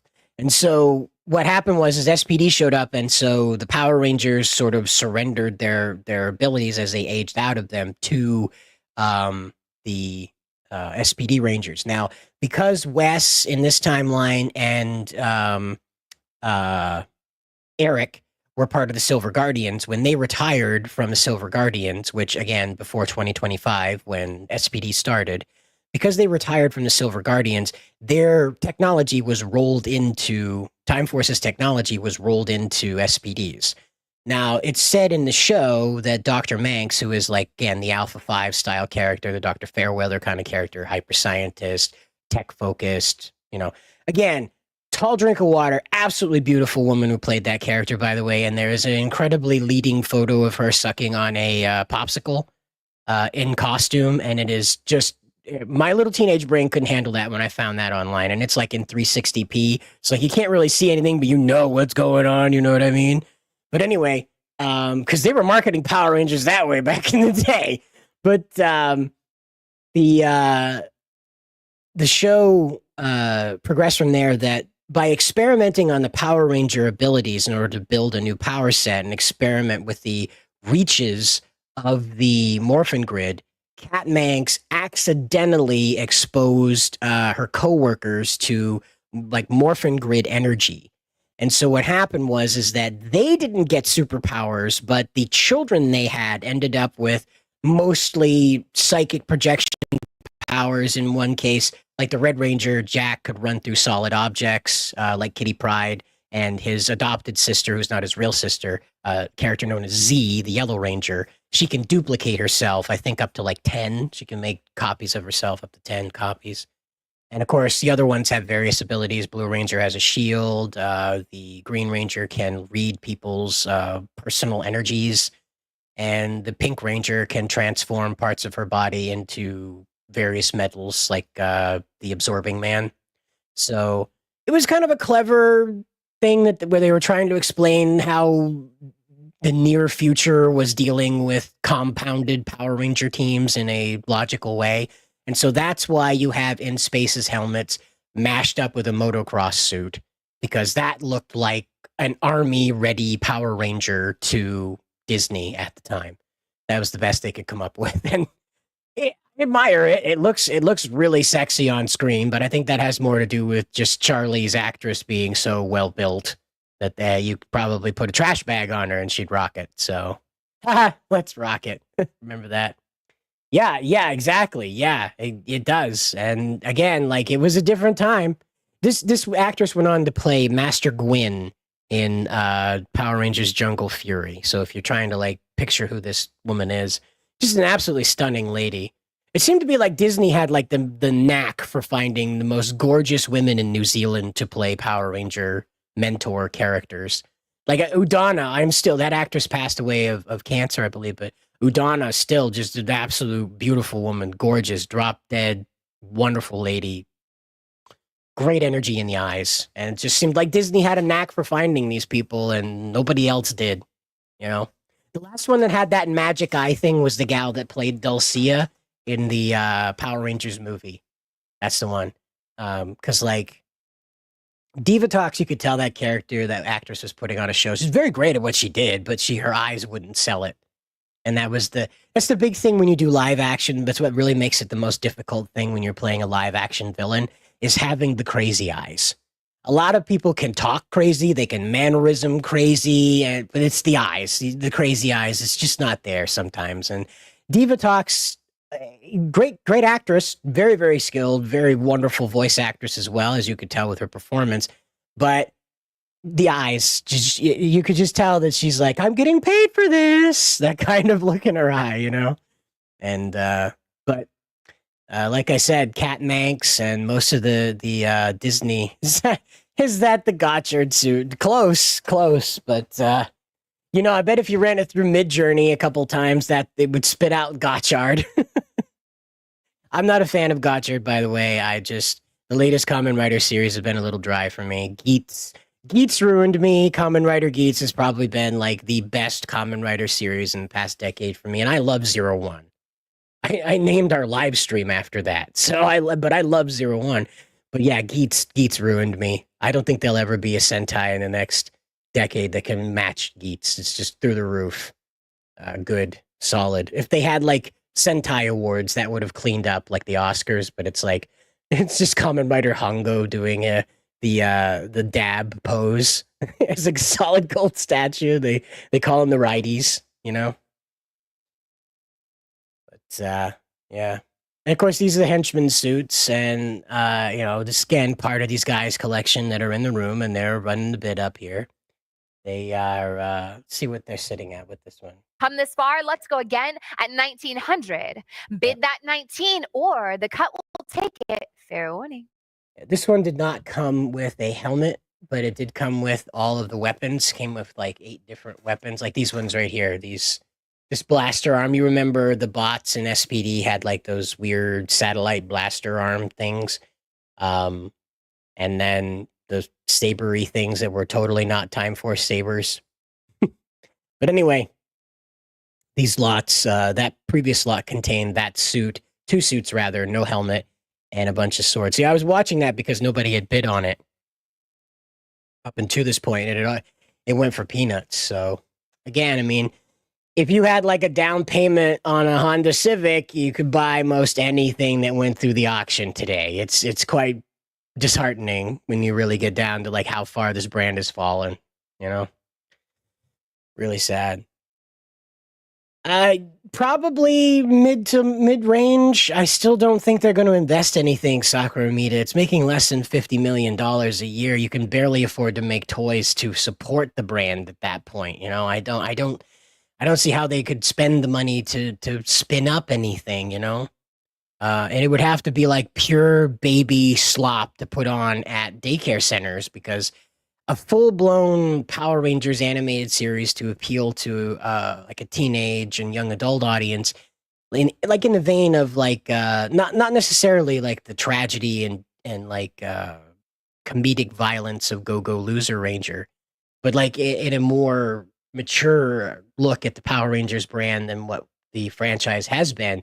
It's just too expensive. It's just too expensive right now. Because again, it's not making. You and I would very happily take that risk because we love this franchise. We love the aesthetic of it. We believe in it. But these corporate people, they do not. They see that this is bleeding money, and putting more money behind it is a gigantic risk, and they don't want to give that a chance. They just don't. And so, just what it is. We are wired to reproduce. The woke wanted to interrupt the nature of biology. Yeah, well, you know, again, we're staring down the barrel of a gun on all this, on all fronts on this, because every country in the world's going through a population crash, which again is why most media you're seeing appeals to adults, which is why most toys that are being talked about are made for adults. Okay, and that's. Again, so when you have a bunch of adults more than kids, guess what happens to the economy? The economy shifts to appeal to adults because ordinarily the piles of cash spent on children are not being spent in the same rate that the piles of cash that adults without children are spending on this nostalgia crap. And again, I'm sorry. I know there's collectors out here that take that very seriously. I'm not shitting on your hobby, believe me. I'm just sick of corporations saying that you're the only people out there, and they just leave kids to the foreign markets.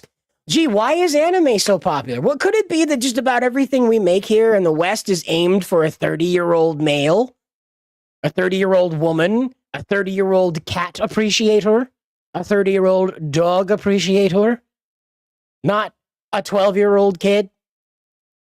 The majority of media that's generated in the world today is made for adults, and it is just, it's not going to work. It's not going to work. You've got to go back to making media for kids, because you're going to end up raising children that are not only desensitized to a lot of stuff, but they've never had a childhood. The media they're subjected to is constantly bombarding them with stuff that's over their heads, so they end up maturing faster than they should, and thus lose their innocence quicker than they should. And it's just, you need to be able to have this innocent kind of entertainment. Power Rangers, I don't think in the West can function in that realm. It needs to be for 8 to 14-year-olds. The same group of people that are aimed at with the Transformers and G.I. Joe market. But guess what? We don't have many of those around right now. What we've got are a bunch of adults that don't want to have kids and instead want to call their pets kids. So what do we end up doing? We end up piling a bunch of money and development into nostalgia bait toys, nostalgia bait programming. And that's what we end up with.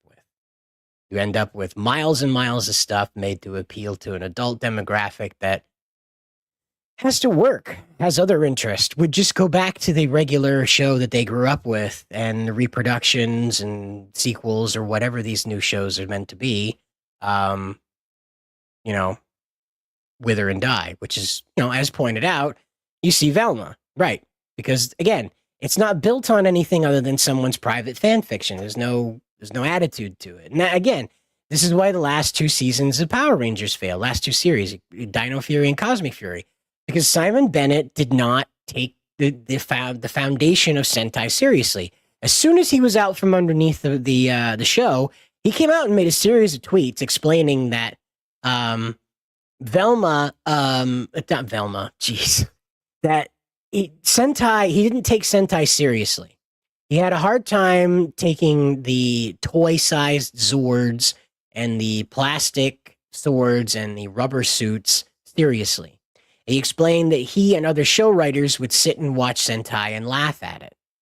Now, in the context that he was explaining it is that it was an unserious situation and that he and the people he was working with were not capable of taking what was being presented to them as seriously, and so they were laughing at even serious moments, intense moments, because it was unseriously presented to them. And so he also went on to express that Power Rangers needed to move away from Sentai as a whole. And I don't understand why. I don't, it's a huge cost to go out and make the footage yourself. That's what Power Rangers was able to do, was put so much money into the not fight footage, the civilian footage, so it could look very nice. It could have like these very dynamic sets, very interesting and intricate locations. Whereas Sentai was sort of trapped to, a city, a quarry, a green screen, that kind of thing. Whereas Power Rangers could afford to do so many other things because it wasn't paying for the entire production. And in stepped Hasbro, and they're like, we got a great idea, guys. Power Rangers is losing money. Why don't we just light that problem on fire so it goes even faster?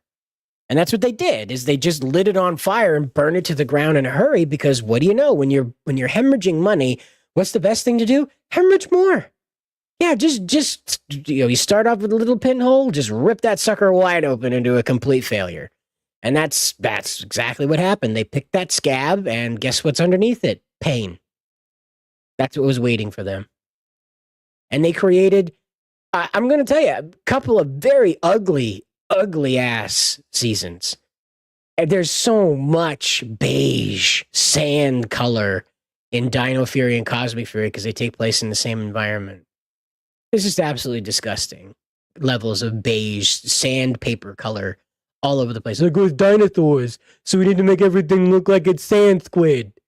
And it's just, it's sandstone, guys. Get it? Because of the dinosaurs? And they're dinosaur knights from a far-off planet called Rafcon that's never been mentioned before, but in fact plays a foundational role to why dinosaurs are even on this planet. Zordon didn't know this because he's a dumb tube motherfucker. That's why. All right? And speaking of dumb tube motherfuckers, the very first Black Ranger, Black Sixth Ranger, rather, the very first Black Sixth Ranger, because they made a big deal about this in Hasbro. The Morphin Masters, who are the coolest guys ever to do all the cool stuff ever, coolly, they stuck his ass at the bottom of a lake for 7 million years. Yeah, Countdown to Destruction happened. We're like, all the Rangers were needed, and they were like, not those two. They're too dark. It's like the Morphin Masters are racist. They're like, nah, not those Rafconians. We don't need Rafcon stinking up the battle with Rita, the battle with Dark Spectre. We're gonna leave the Black Sixth Ranger there at the bottom of a lake for another 40 years, and then we'll bother digging him up, bringing him back up to the surface. And see, it just fell apart because the more intrigue they tried to add, it compounded into a mess because they didn't listen to what they were doing. They made such a big deal about the guy, and they're like, oh, by the way, the people that are in charge of everything just left this dude at the bottom of a lake for 7 million years, so everything he knew and loved has been turned to ash. And he didn't get any consent in it, by the way, because the Red Ranger forced the change that resulted in all of this, and the Gold Ranger, the guy that was at the bottom of the lake, he tried to stop him. And you know how they solved this problem that ended their world? The Red Ranger caused the end of the Rafcon, destroyed the world. Do you know how they solved that whole the whole problem between the two lone survivors of that world? Well, they're not lone, but the two survivors of that world, the two Ranger survivors, they just apologize. Yeah, sorry, bro, for not listening to you when you told me not to release those weapons of mass destruction that literally were created to destroy worlds. yeah, bro, I'm sorry about that. And it's like, oh, it's all cool, bro. I would have done the same thing. What? And that's what they did with Dino Fury. Is they were just like, we got to wrap this up. We've only got a few episodes here. We got to wrap up this thing. Let's just have them say sorry and we'll be moving on. We'll just teach kids a lesson about like genocide, whatever. Just as long as you say you're sorry, it's okay, okay? Unless you're Hitler. And then you can't say sorry because you're dead. And it's like, what are they doing? Then they turn around and turn the Red Ranger from Dino Fury into Space Jesus and Cosmic Fury. It blows my mind. How these people just get out of bed in the morning and manage to tie their shoes. I swear to God, they go around in those Dr. Scholl's Velcro shoes because they don't know how to tie their shoes. I do not believe that the people who write the plots and script of Power Rangers knows how to tie their own shoes. I don't believe it. You can't convince me. Yeah, it's Hollywood adaptation syndrome. Yep, that's what happened. See, Disney took a page from Time Force. And Time Force isn't that different from Time Ranger. You know, Hurricane's not a lot like Ninja Storm. Not a lot. They heavily adapted that one. There were definitely one-to-one some places. But overall the story is pretty different. But SPD is pretty one-to-one. There's some adjustments here and there for the sake of underlying like the character moments and how like Jack and his team are a bunch of like X-Men style mutants. So there's sort of like a side quest here and there to highlight those things. And Sky has an issue with his father having been, gunned down in the line of duty and that kind of thing. And it's all very like, spiritual because again, it comes from the Sentai stuff. So it has like this sort of heightened energy about it. It's a heightened sense of importance, I guess, around it. And the only one that really slipped up in the Disney era on that one, in my opinion, was Operation Overdrive. Operation Overdrive really dropped the ball. Bokenger was a really, really genius series. Great costuming, great story, really convincing villains, motivations for those villains too. And for whatever reason, Disney was like, nah, fam, we're doing Indiana Jones, but he's rich and he has a robot son. But we're not going to let the robot son know he's a robot until about midway through the season when his head comes off. Yeah. Yeah. The craziest thing about that was that the Black Ranger in the show was presented as a thief, and then in real life he turned out to be a thief after all. The Indian went and got arrested for being a thief. So that was a little much. That was a little much for the Power Rangers scene. So like Operation Overdrive felt pretty lame. They missed the mark. They did Indiana Jones when they should have done like DuckTales, and they just completely missed it. But I think that's the one that slipped up the most. I'm not a fan of Jungle Fury. It's not my favorite. I think RJ, the Purple Wolf Ranger, I think he ruined that quite a bit with his attitude. I'm a stoner. Don't get me wrong. I smoke a lot of weed, but I'm like, I don't want that in my Power Rangers. I don't want drunken master Power Ranger stuff. I don't think that's wise. I don't think that's smart. These should be aspirational heroes, not a dude that's like, I don't know, bro, have another slice of za and decide how you feel with the universe. I'm not really sure that that's the guy that should be in Power Rangers as a positive force. I don't think that's helping. Yeah, the end of Time Force was lacking, but again, they didn't know what to do because the Sentai ended in a similar manner. They didn't know what to do. Because it creates a big problem if Wes and Jen get together and have kids. Because then you have to ask yourself, well, that means Jen was going to have babies with her great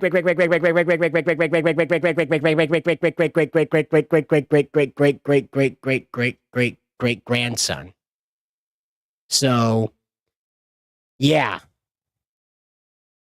That's a little weird, considering he's an identical twin to Wes, which again follows Time Ranger. So again, it's one of those things where like Time Force is so good because it's just basically American Time Ranger with a couple of shifts in tone here and there.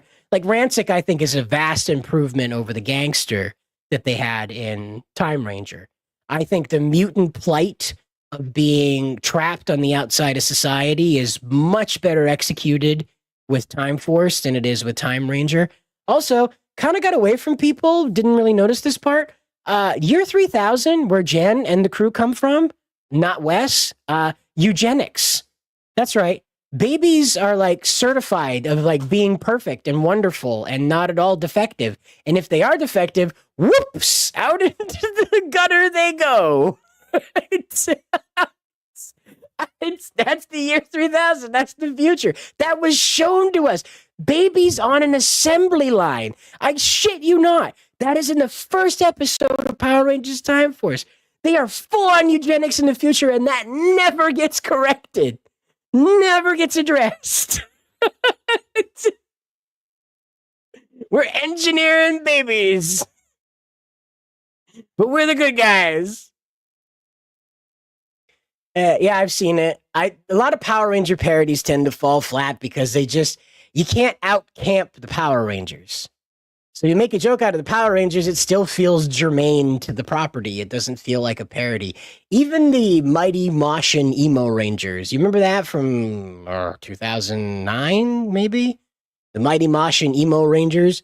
Oh man, that one kind of stole my heart because I was like, this started out as a parody, but like they legitimately cared about Power Rangers after a while, or they decided they were going to show it, and then it fell apart and it got really gross. I think it was around the time the Straight X Ranger showed up that it just got really stupid. Do you think the Sonic the Hedgehog movie might be a wake up for Hollywood, especially if it beats Birds of Prey? Well, I think that the Sonic movie started more reconsideration about video game movies, and I think that's a bad thing. Current Hollywood does not know how to adapt a story. They want to tell like a very strange and oddly sexualized fan fiction. And by the grace of God, there hasn't been that much of that happening in the Sonic movies. There's been a little bit of it here and there. It's mostly broadcasted through Jim Carrey's relationship with his sidekick. But there is, it's growing. It's growing. The presence of like adult, attitude is growing inside of Sonic movies. And I don't necessarily agree with it, but I don't also disagree with it either. I don't think Sonic should grow up, but I think this childlike Sonic might be a little too youthful for what they're aiming to do with him. So the introduction of Shadow will cause him to grow up a little bit more. So he's not so innocent in the movies, but he'll still retain like that classic Sonic, gotta go fast kind of attitude, Remember, kids, if you've had a stressed out day at school, you can always smoke weed, but only with your cool friends. And remember, don't tell adults.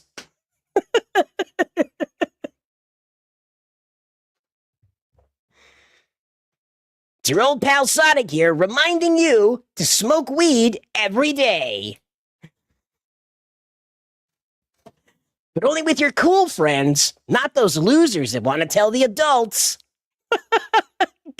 I'm going to hell. I know I am. I'm going to hell. I am going to hell. Yeah, the Trans Rangers. Yep. Yeah, again, like when you try to parody it, it still feels germane to the property now. They've just ruined it to the point where you're like, yep, that feels like it belongs in this traffic accident of a franchise now. Yep. Anything will beat the Birds of Prey. Yeah. Well, not a high bar. Time Rangers 2001, late 90s, early 2000s had a bad batch of tokusatsu. Kamen Rider suffered too. Kuga was... Kuga's a really strange space because there's just so much, like, hope in Kuga that you want to love it, and then it just fails you occasionally. Like, it really lets you down. But there's, like, that whole thing with the thumbs up. It's so stupid, but you love it. Every time you give somebody a thumbs up after that, you think about what Kuga was learning out of that only good people who do the right thing deserve to be given a thumbs up. It's an ancient symbol from Rome, and it's like you should earn you should earn people giving you a thumbs up. You should be worthy of that thumbs up. And I think of that. I think of that so much. It's not every day, but it's pretty often. And I think about that, that you should be worthy of that thumbs up. And that was the magic of Kuga. You take something blindingly stupid like that statement, and it sounds pretty cool. To do a Sonic parody, I don't know. I have a lot of things to do about that. I don't know. I have this. You remember Yasuke the Hedgehog? The Thomas Lockley inspired Sonic parody. Yeah, maybe I'll do that. We're like, remember, kids, smash the Japanese over the head with a very heavy pipe. They hate that. I mean, they love it. Don't tell your parents. And that's do that parody with Yasuke the Hedgehog, who's like instructing them on Johnny Somali tactics of haranguing people. Yeah. Well, again, I'm the AI guy. You're preaching to the choir here. Kuga's design was pretty cool for the time. We've definitely evolved beyond it. We like our layered armor that has more in common with a jet than an insect now.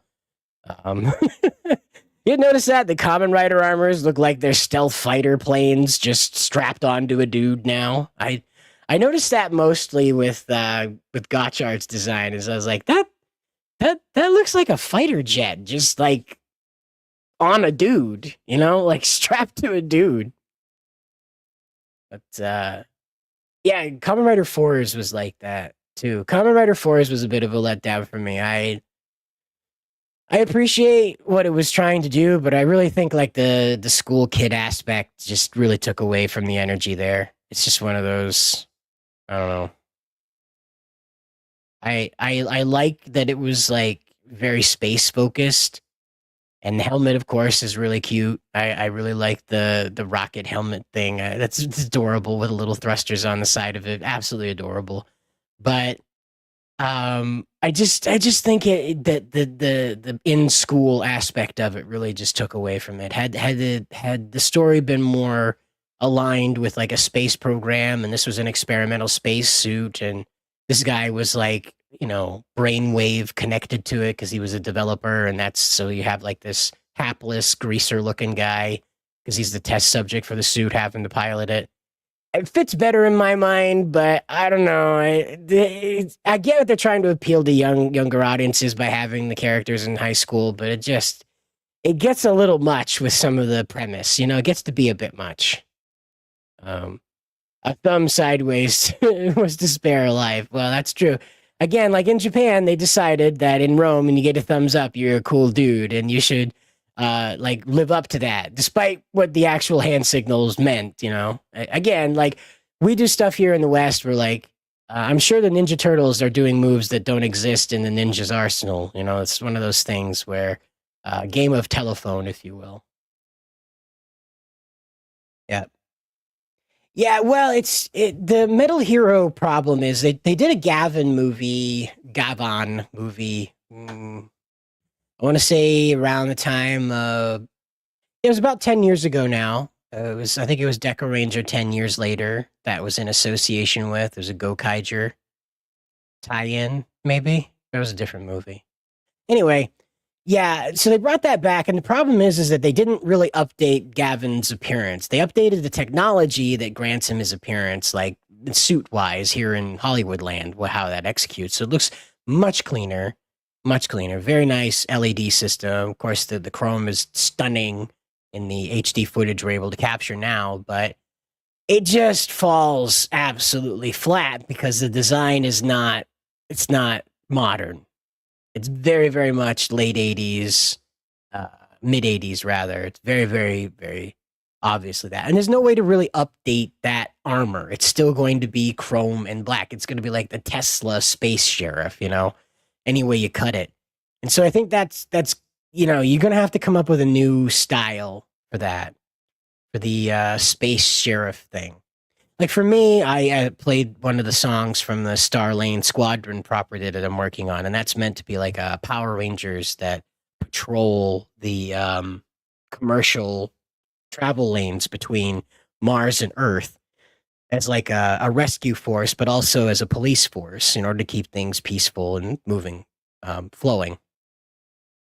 And so, again, this is an opportunity to invent that new character, but a team of them, and that has to bear more semblance to like a police uniform and a more a less alien appearance than what Gavin was going around with, or Gavin, however you want to say it, was going around with. Scheider was another one that had or Shader, however you want to say it. He was another one that had a very striking appearance, but very, very 80s, very, very 80s, very late 70s, early 80s appearance. And it's one of those ones that just doesn't translate. You automatically understand that these are old designs. This is a throwback, and that's, I don't know if that sells. I don't think it does, because we don't have Gavin and Scheider series, what do you want to call them, series that are ongoing. They show up occasionally. They make cameo appearances. They even had a New Generation movie come out, and it wasn't enough. So, it's not that the premise is wrong. Like I said, I just think that the visual execution of it needs a massive overhaul. Where are the Beast Rangers at? I think they made Bulk into one in the comics, and then there was kind of a hefty one with the Power Rangers Hyperforce, but so far there have been no Gorlock Rangers. None of those. And you need enough spandex to make a wind sail out of, I don't know if they can make a suit out of that. Jaspion is the coolest. Okay. I'll take your word for it. I'm not a Toko aficionado. Just a dude. Now, this is all 6 helmets, by the way, from Mystic Force. 55, advance to 6,000.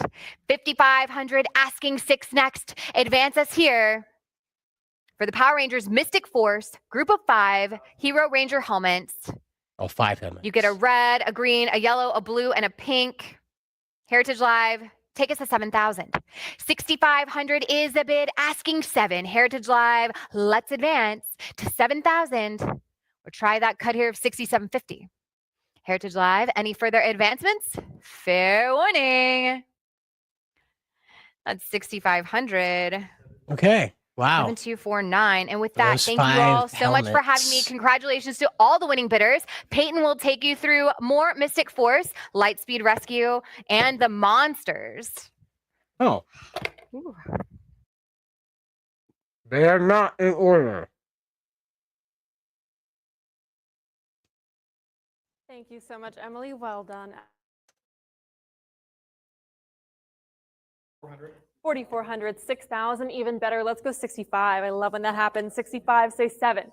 65, 7,000 is next. Let's advance. We have our group of 3, Hero, Mystic, Lion, Staves, and So wait, how did they do that? Wait a minute, how did they do that? So how did Mystic Force come before Lightspeed Rescue? It's not even alphabetically correct.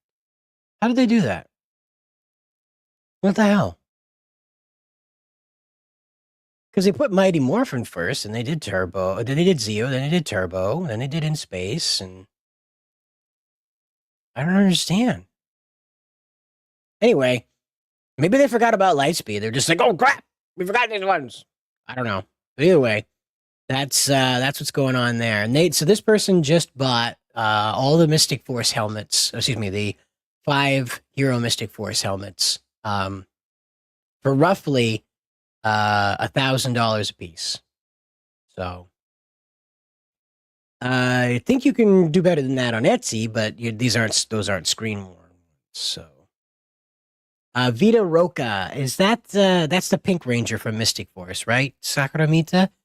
Yeah, I want to say that's the one. She was the pixie-haired young lady. I didn't mind the character in the show. I always thought that she was kind of cute. I didn't like her short hair, but I did like the pink accents in it. I thought that was nice, but I did not like her short hair. I think she would have done much better with a longer cut. But that's just me. That's just me. They were playing up the pixie aspect because like her secondary form is a pixie. So, Gavin, Shadivan, Scheider, Jaspion, Spielvan. Spielvan. I'm not familiar with that one. We're the Metal Hero Space Detective series. Yep. Jaspion was the most famous here, my favorite of all tokusatsu. It was famous that the next one, Spielvan, was initially called Jaspion 2. Who knows? A bit of that, yeah. I think she was the one. She was definitely more masculine than Mystic Force Blue. Her sister, her adopted sister, I'm not really sure, college fraternity sister. I think they call each other sisters, so I'm not sure how they relate. But that one was very feminine, very docile kind of character. Very well played by the actress, by the way. It was very believable that she was a wallflower, kind of like Willow from Buffy. Got a lot of Willow energy from that one. But yeah, Vita was a DJ for the music shop that they all worked in. That's right. They worked at the music shop with the weird guy who did the weird hand gestures with the weird hair was. Because there always has to be a strange adult mentor. This is another formula problem with Power Rangers there. Always has to be a strange, square, uncool mentor who means well, but is always off base because I guess that's kind of like the dad figure or something. I don't know. It's one of those formula problems that they run into with this show constantly that ended up killing it because they just, well, it worked once, it worked twice, let's just keep doing it until it destroys the franchise. Oops, it destroyed the franchise. Okay. So Spielvan had two protagonists, a man and a woman, and they became VR Troopers. Oh, okay. So this was VR Troopers because we had Kikaider in our VR Troopers at one point. So yeah, that was because Kikaider was supposed to be Ryan Steele as played by Jason David Frank.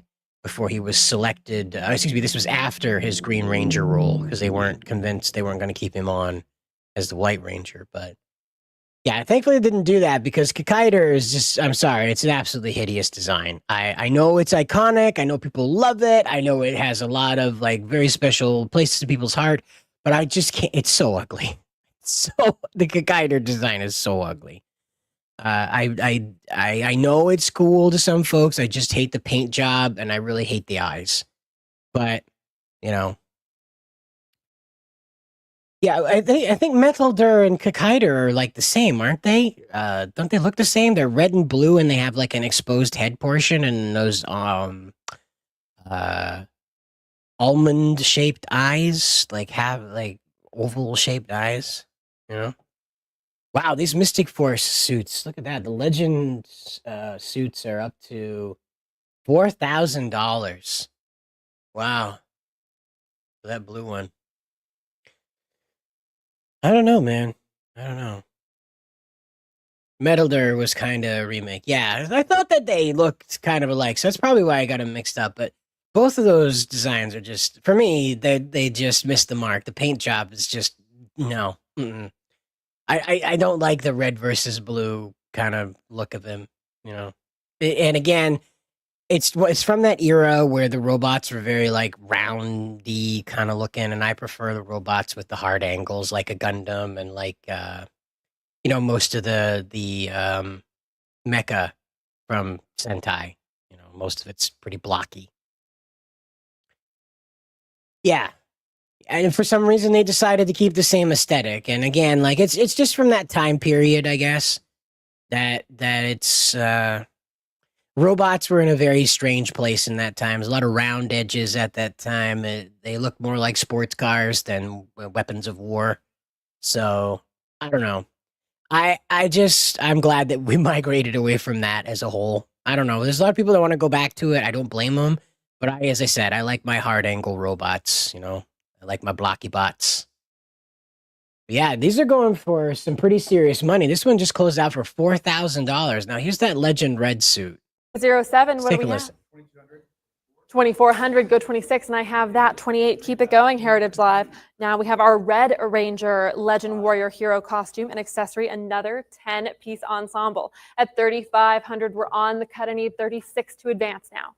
35, 36 comes in, let's say 38. At 3600, bid 38 to advance, Heritage Live. Let's keep this one going. From Mystic Force, that 10-piece ensemble. At 3700 now on another cut. 38, let's say 4000. At 3,800, bid 4. Come back in at 4,000. Still with us. At 38, Heritage Live, jump back in. Show me 4,000. Let's advance or use that cut. 3,900 on the cut bid. 4,000, now go 42. 4,000 has it. Still with you online. I need 4,200 next. Heritage Live, advance us our Red Ranger Legend Warrior Hero costume and accessory. Let's go for 4,200 or use that cut, or I will say fair warning at 4,000. 4,000, we'll take it. Wow. 7237, thank you. Maggie Shine. 308. Here is the Solaris Ranger. I've got 3,200 online. 36 online. Would you like 38? Wow, look at that. 3,600 Out of has the it gate online. already. I need 38. I can take 3,750, you said? Absolutely. 3,750 in the room. 38 online. Looking for 4,000 next. We have our Daggeron Solaris Night Action costume and accessories at 4,200 now with you, Heritage Live. Online, looking for 44 next, or that cut at 43. At 42, bid 44 next. Let's come back in an 18-piece. You can do 45, absolutely. 4,500 here in the room, Heritage Live. What do you say to 46? 46 online. How about 48? At 46, back online, it's against you. Would you like 48? All right, 4,800 back here in the room. Heritage Live, they say 5,000 online. Would you like 55? 5,000 has it. Online, looking for 5,500 to advance. What do you say? 5,000 online. I will take a cut. 5,250 back in the room. Heritage Live, what do you say to 5,500? At 5,250, gentlemen's bid. It's against you all online. I need 5,500 to advance, Heritage Live. So come back in. Are they going to get it? Advance us to 55. Take us there for 18-piece ensemble. There it is. 5,500 Heritage Live. Will you say 6? At 55, go for 6,000. 6,000, yes, absolutely. Whoa, 6,000. What do you say to 6,500? You're in the room. It's at 6,000. It's against you online. Once more, I need 6,500 or your cut, Heritage Live, to advance. So come back in. Go 6,500 or it's 6,000. Unless I see that bid, I will say fair warning. Last chance at 6,000. Wow.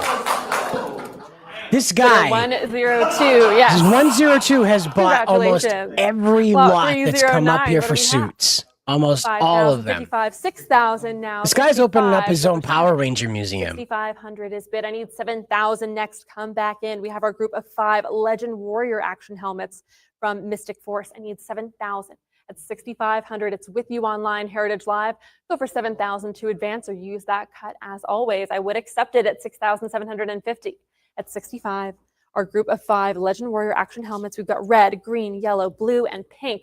Come back in at 7,000. Let's advance, or I will sell it at 6,500. Fair warning.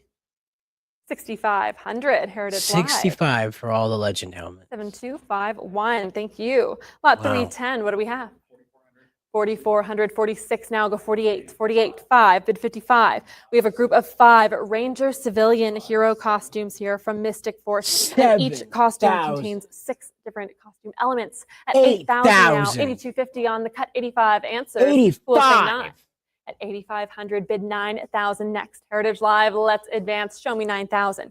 Come back in. 5 separate costumes, each with 6 elements per costume. Mystic Force changed somebody's life. There is no other way to explain this. Show me that cut bid at Mystic Force changed somebody's life. Holy cow. Blows my mind. That is amazing. $8,500 for all that. Crazy. So Timon says, I'm passionate for tokusatsu because they were my first heroes before Superman, Batman, Spider-Man, and so on. Well, see, I like tokusatsu because they're just regular people. More often than not, your tokusatsu hero is a regular guy. He ends up in some wild twist of fate where he becomes the pilot of an experimental device or a mystic device or some something other than, having some divine providence located, related to them. And so I really think that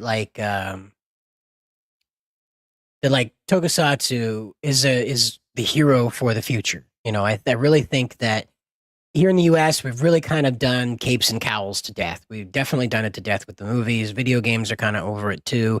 The Boys is a prime example that people just don't buy the good superhero line anymore. They're over it. And so Batman has remained very popular through the years because he's a regular guy. It's what I hear from a lot of people who are big Batman fans is that he's just a regular guy. He doesn't have superpowers, no magic ring, no nothing to separate him from any other human on the street other than a bunch of money and raw determination. And so taking that into account, I really believe that tokusatsu heroes are the heroes of the future, that they are just regular people.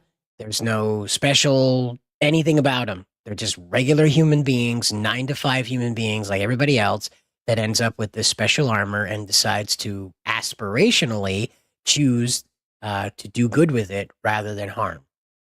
And I think that's truthfully why people stick with this genre for so long for their lives, because it's accessible.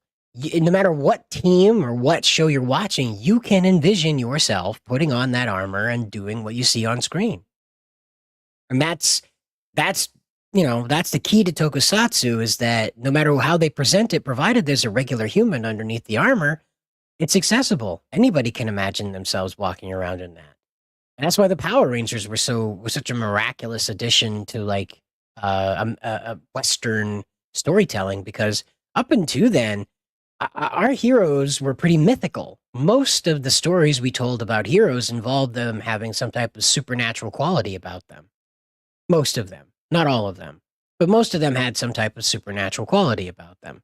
And so, be it gained through science or through birth, like Superman, they were, superhuman right out of the gate. And so in came Power Rangers with the concept of just regular people transforming into the avatars of justice. And ta-da, it took off.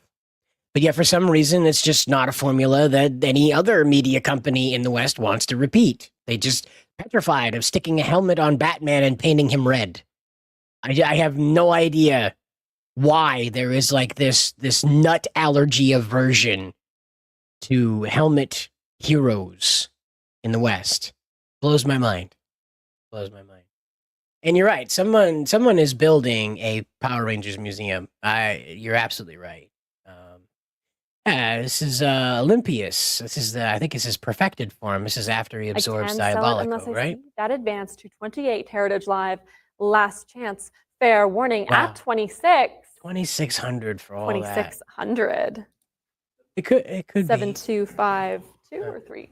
3. There we are. Thank you. About 315. What do we have? 1,600. Let's make it 17. 17. Thank you in the room. I need 18. 18 online. Would you like 19? 2,000. Absolutely. 2,000 in the room. Heritage Live. Would you like 22?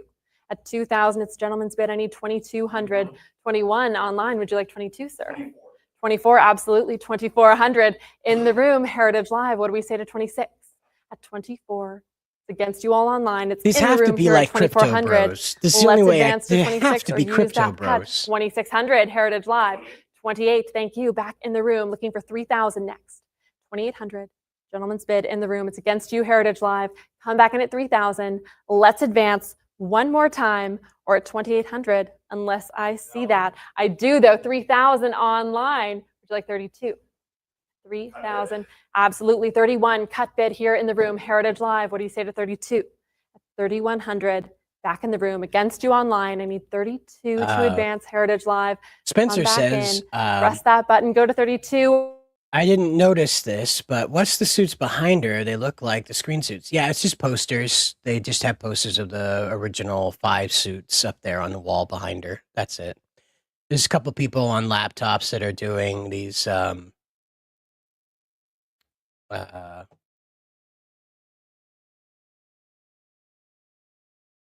1,600. Let's go for 17. At 16. So this is 17, next Heritage Live. That's in how everybody Time should react to Ranger. winning This is anything the ever. At villain. 18, let's go for 19 But next. in, Come back in. We have our Guido Hero costume from Power Rangers Time Force 2-piece costume ensemble here. Yeah. At 2,000, let's go 22. He's just an 2000 is bid. oafish 2200 idiot is kind of next. character. Let's advance side Heritage Live. Jump character back in at 22 or use that cut bid. Show me Time 21. Force. Yeah. I'm that's back right, in. Time Force. Unless I see it, I'll say fair warning here with my advance bidder at 2,000. 2,000 to our internet buyer. Thank you. 317. Oh. What do we have? Cracks. 2,200. Go 24. 22. Looking for 24 to advance. We have our Frax Hero costume. 6-piece ensemble here from Time Force as well. 24, 26 with my advance bidder who will say 28. Keep your eyes on 28, YouTube, because 3,000, whoever this 32. guy is definitely going to 3,000 be looking for bragging 32 about his next, warehouse Heritage Live. What full do of you say? Power At Ranger shit. 3,000, it's still with my advance bidder. This guy, 32, you'll definitely 34, know who this still with guy me. is Let's go pretty quick 36. because he's going to have the most 3,400. expansive Power Let's Ranger go collection on 3,600 TikTok. or use that cut bid. Advance us to 35. At 34, I can sell it and I will, but I've got 3,600 now. Who will say 38? At 36, back with you, Heritage Live. I need 38 to advance or that cut at 37. I would accept either one. At 36, I have to see that advance to either place or I'll say fair warning at 3,600. 3,600, we'll take it home. 7183, thank you. Lot 318, what do we have? 13, 15, 16, even better. 17, 1800, Heritage Live. Let's keep advancing. We have our Hero Moltar costume from Operation Overdrive at 2,022, and I have it bid 24. 24, say 26. At 2,400, looking for 26 to advance. Heritage Live, jump back in. At 2,600, 26, there it is, go 28. At 26, 27 on the cut. We'll see if that's enough. Still looking for my 2,800. Come back in at 28, Heritage Live. Advance us. At 27, I can sell it unless I see 28. Exactly, we're on that cut. 2,800, say 3,000. At 28, bid 3. Come back in at 3,000, Heritage Live. What do you say to 3,000? 3,000. Let's advance a 10-piece hero costume. Say 3,000. Let's advance, or I'll say fair warning. 3,000. Let's go 32. 3,000. Bid 32 next. 31 on another cut. Still looking for 32. 3,100. Say 32. Heritage Live. Don't let them cut you out. Show me 3,200. Show me that advance. Nope, everything's gone. 31. Every last more, thing has fair sold. Warning. Last chance at 31. 3,100. 7214. Thank you. 319. What do we have? 900, 950. Go 1,000, and I have that. Let's keep advancing. Heritage Live. 1,100. Say 12. We have our Florius hero costume here from Operation Overdrive as well. Let's go 13, and I have it. Go 14. 1,300. 14. Now make it 15. Villain. 1,400. Say 15. Heritage Live. Let's advance. I think the Yeti is for sale here too. Ensemble The little here. Yeti guy. Go for 1,500 or use that cut bid. Show me 1,450. At 14, bid 15. Give it one more, Heritage Live. Advance us, or I will sell it 1,400. Yeah, Fair Overdrive was just a mistake, man. They should have just skipped it. 1450 under the wire. Every on bad that idea they say could think 15. of got greenlit. I don't know what 1450, happened. Looking for 15 to advance. It has to be 15. Heritage Live, you know the drill. Really hope this is Go to going 1,500, similar or to it's some fair business warning going here on the berserk. cut. But At this guy has bought most of 1,450. it. This 102 guy has bought 1450, most of take it. it He's home. bought most of the Power Ranger suits that came up. I think he's bought most of the 7254, thank villain you. suits too. 320. I don't know about the props. 22, But he's, 7,500. love I it when think that this happens. is Let's go going to be a 8,000. Power I got Rangers 7,750 museum on because the this cut. is quite a lot of Looking for square footage 8,000 next. that these things Back and we're occupy on the when cut they're set here. up. We have So our I can't Necrolite imagine hero this being in costume, somebody's 4-piece house. ensemble from Mystic Force at 7,750. It's with you online. I need 8,000 next. We're on the cut. Heritage Live. It has to be 8,000, excuse me, to advance. Operation 8,000. Underwhelm. We're going to let them cut you out. I will say, fair warning on the cut bid at 7,750. 7,750 will win. Someone's going to jerk off on that suit. 7,255. Thank you. 321. What do we have? 1,100. Let's say 12. 1,100. Make it 12, and we have that in 13, 14 as well. Power Rangers Land. Yeah, well, you know, Disney sucks, so why not, right? Make a whole Power Rangers theme park now that Hasbro's not doing anything with it. Now, who will say 17? Heritage Live. Let's advance. Show me 1700. Wow, because there's just no. There we are. Again, even in 1650 on the Japan, cup, it's 17 not that. answers. We'll It's say a huge 18. thing, but Heritage like Live, come one back in. singular That's entity 7 doesn't piece control Rent-A-Pee it. hero So costume at these are 1700 one over year 18. season, you know, Let's 1 year advance. teams, Give it and one more so Heritage Live at few 1700. characters make I it through can like sell it unless I Marvelous, see but 18. by and large, Last most chance of them here at are forgotten within a 1700. year, and it's kind of annoying to have to 1700. add a new A ride delayed every year bid, and yes. then take it out every Of year too. 1800, So let's make it 19. At 18, bid 19 Heritage Live. Let's give it one more. that's Show me true. 1900. Show me that advance. Press that button now or it's fair. Warning at 1800. 1800. 7256. Thank you. 322. What do we have? 700, 750 now, but 8. The strangest suits survived, you know, like the strangest monster suits made Let's it. keep advancing. We have our Gakko hero costume from Jungle Fury here as well at 950, 1,000, say 11. 1,000, 1,100 has it now, make it 12. At 11, bid 12, Heritage Live. Yeah, I think that was in, the our vampire 9-piece character from ensemble. Mystic Looking Force for that had like the 1,200 blue or that lips, top and bid her to daughter advance. was. Come back in and give it one more. Oh yeah, 1,200 Vita. now, say Her 13. daughter was Vita, right? 13 answers, Yeah. make it 14. 1,300 is bid. I need 14 next. Who will say 1,400? Heritage Live. Who will give it one more? Take us to 1,400. Advance us, or I will say fair warning at 13. 1,300. Heritage Live. 7252. Thank you. Lot 323. What do we have? 900, 950, 1,000, 1,100. Let's make it 12. We have our Toady hero costume, also from Jungle Fury, at 1,400. Who will say 15? Heritage Live, jump back in at 1,500, and there it is. Go for 16, 16, say 17. 16, Well, that's 50 annoying. on the cut. 17 answers Lipsticka quickly. 18 as didn't well. make Make it through, 19. but At Toady did. 1,800, 19 is next. Come back in our 14-piece hero costume ensemble. There's at a 14-piece costume. That poor monster suit actor. My gosh. Or use that cut bid if you still have one available I hope to he you. was paid in At layers of 18, I can flavors. sell it unless I see that advance. Fair warning. 1,800. Yeah. 7166. Thank you. At 324, what do we have? They 800, were let's say earlier the girl that just 900 traded now. out Let's go here before this 950. I have blonde that, lady and came 1,000 up. as well. Say She 11. was doing 1,000, the bid Rita 11, gesture 1,050. Go when 1,100 she on that cut. was 1,100 introducing comes in. Rita's Let's say staff 12. and Zed's 12. staff. Go for 13. She We did the have voice, and she's like, Stingerella, "Make hero my costume, monster 4-piece grow," that kind of ensemble stuff. So from they're Jungle they're Fury into at it, you know. They're having 1450 fun on the with cut. it. 15 They were. I answers. don't Go know. for But 16. I think they're kind of At getting 15, tired bid now. 16, Tomorrow might Heritage be a Live, different story. If 1600, you, go for hey 17, man, and if we you're have it at available, 18, this starts 18, at go 11 19. a.m. Eastern. 1900, I say think 2000. I'll be able to pull that And off tomorrow, 1900, who will but say we'll find 2? out. Heritage Live, jump back And in at 2,000. yeah, Let's we'll advance. be 2,000 watching now, go most of 22. this. But these monster suits are going to continue coming up and stuff. It appears that they're liquidating those in a hurry tonight. I'm not quite sure.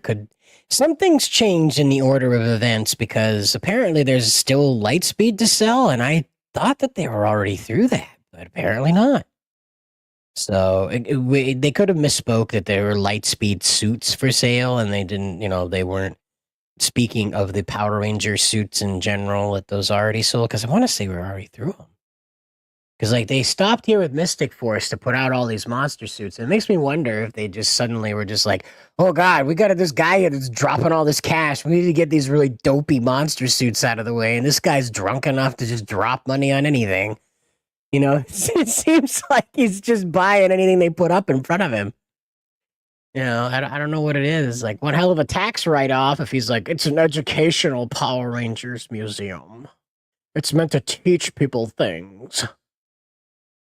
I hope he sounds like that. I hope he sounds like that Resident Evil The Village guy who's like, Ethan, come to my Power Rangers museum. I want to show you my White Ranger suit.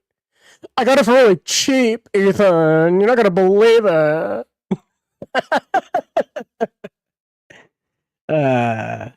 Did Jacob spend any of his 2024 election victory bets on this?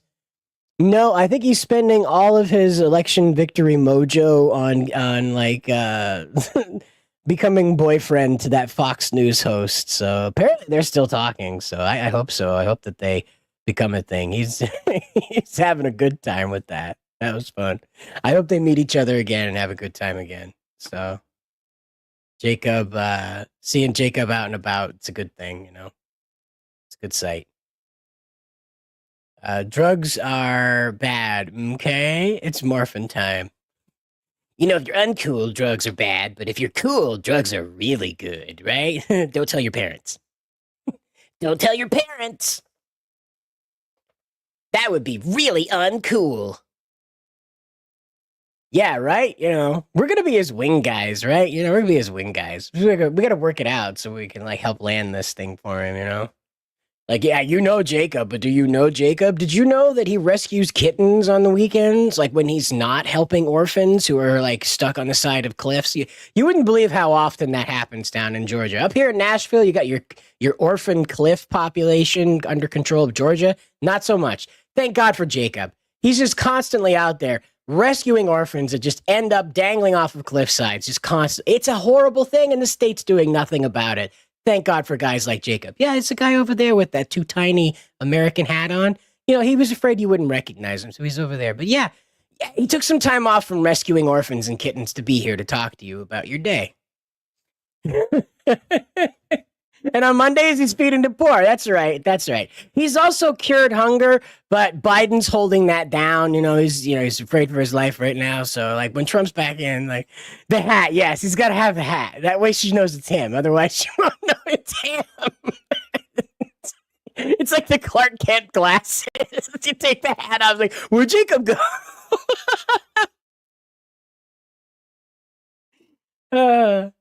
I don't even Azumangadio. I don't even know if I pronounced that correctly, so no, I haven't watched it. I'm sorry. I'm not a modern anime guy. If it didn't come to Toonami and I wasn't curious enough about it, like Bunny and Tiger, I probably didn't see it. I'm very commercial with my anime taste. I'm sorry. I'm not the guy to come to for anime recommendations from this century. Okay, I can't really help you. Yeah, his secret identity, right? By day, he's a mild-mannered reporter for Bounding Into Comics. But at the flip of a hat, Jacob Smith transforms into Jacob Smith. It's like Cool Timothy. It's like regular Timothy and the Cool Timothy in the yearbook photos. But, yeah, that could be Society Reviews. That's Jacob. Right? Exactly. Oh man, the flip of a hat. Because you flip your hat, right? I don't know, flip your lid, something like that.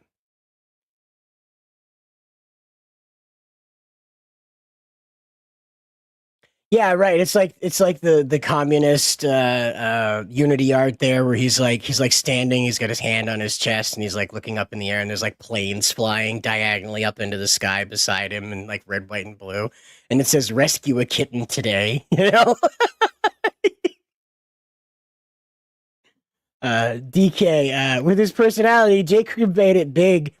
The early years of One American Network, when they were relying on Tomi Lahren rants to gain attention. Well, see, that's the thing, is that Jacob kind of quasi-auditioned for a Fox News host there during that interview. Like, he let him have it, you know?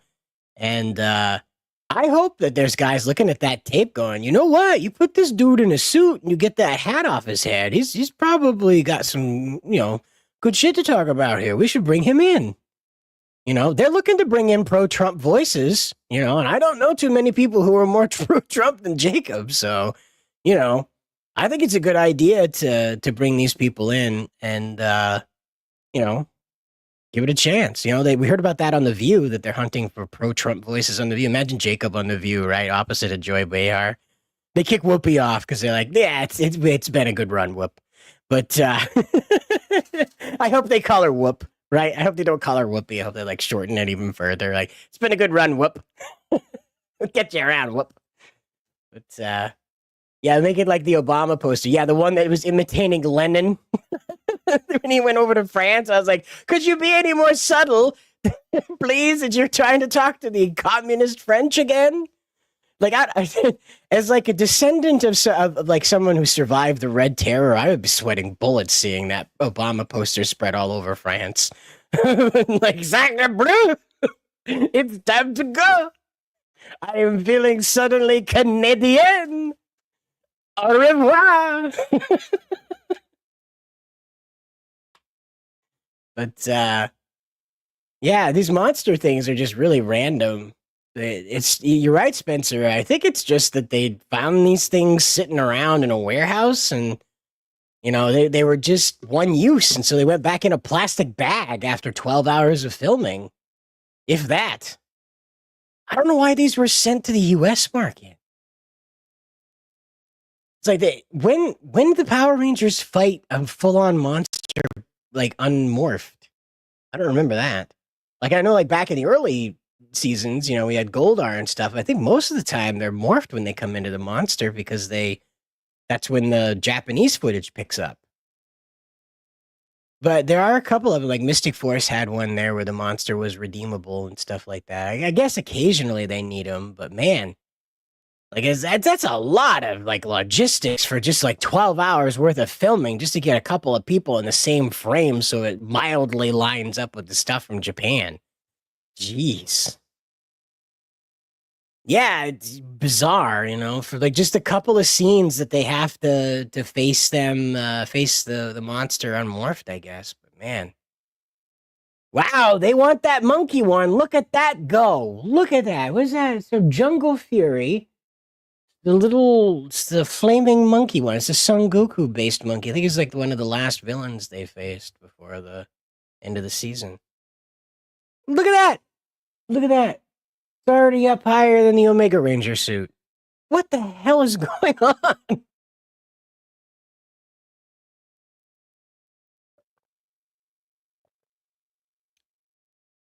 Oh, they're about 96% done with today's offering, so we'll be shutting down here soon, too.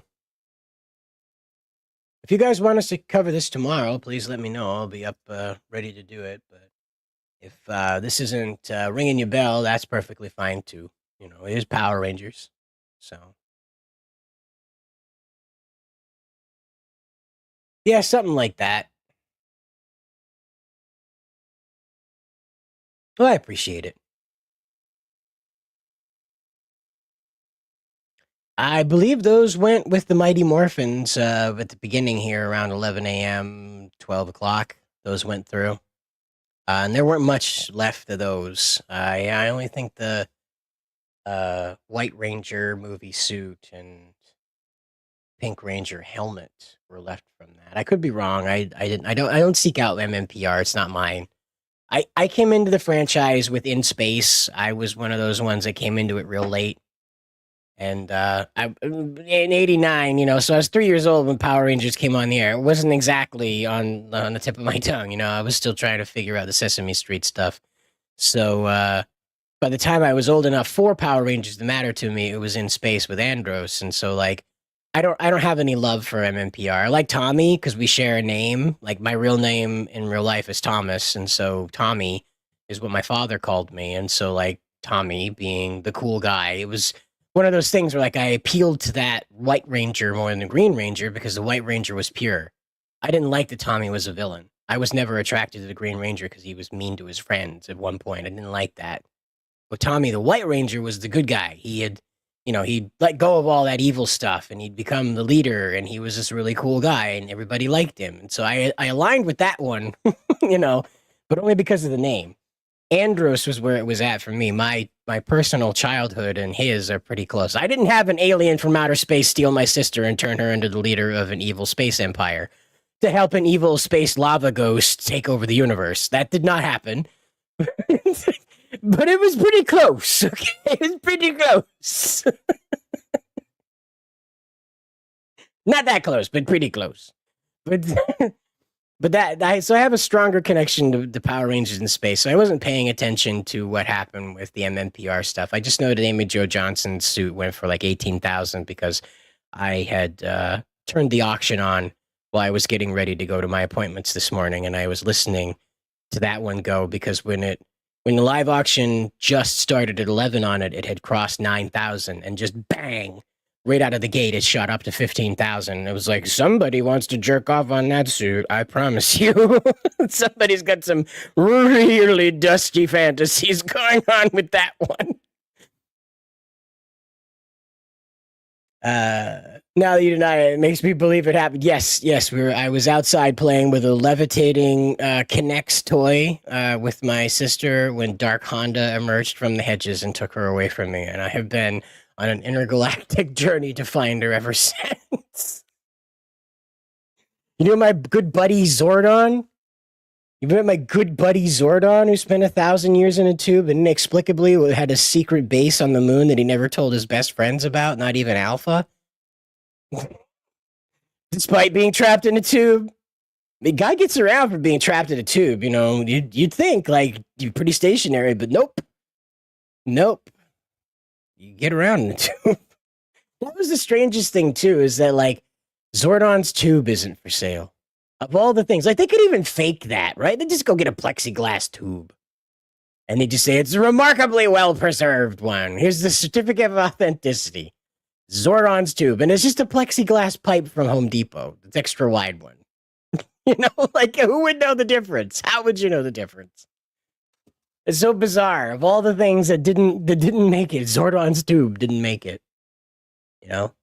I don't even think the Ivan Ooze costume came through. I think that stuff got liquidated a long, long time ago. Like when Saban's movie making arm like needed money, they sold a bunch of that stuff off. Well, you know, I don't necessarily believe that because Zach, the actor that played him, Walter Jones, said he wanted to play the Black Ranger, not for any racial reason. He just thought it looked cool, had like the coolest suit, you know. And it does kind of look like the Mastodon Ranger has some pretty badass sunglasses. When you look at it, it does look like he's got some badass sunglasses on. Where's the Zordon crystal bed from the movie? Yeah, exactly. That's another one. Like, man, you know, you want to just hang out in your bedroom. Where have you been all day, dear? The crystal bed. Communicating with the Morphin Grid. That's nice, honey.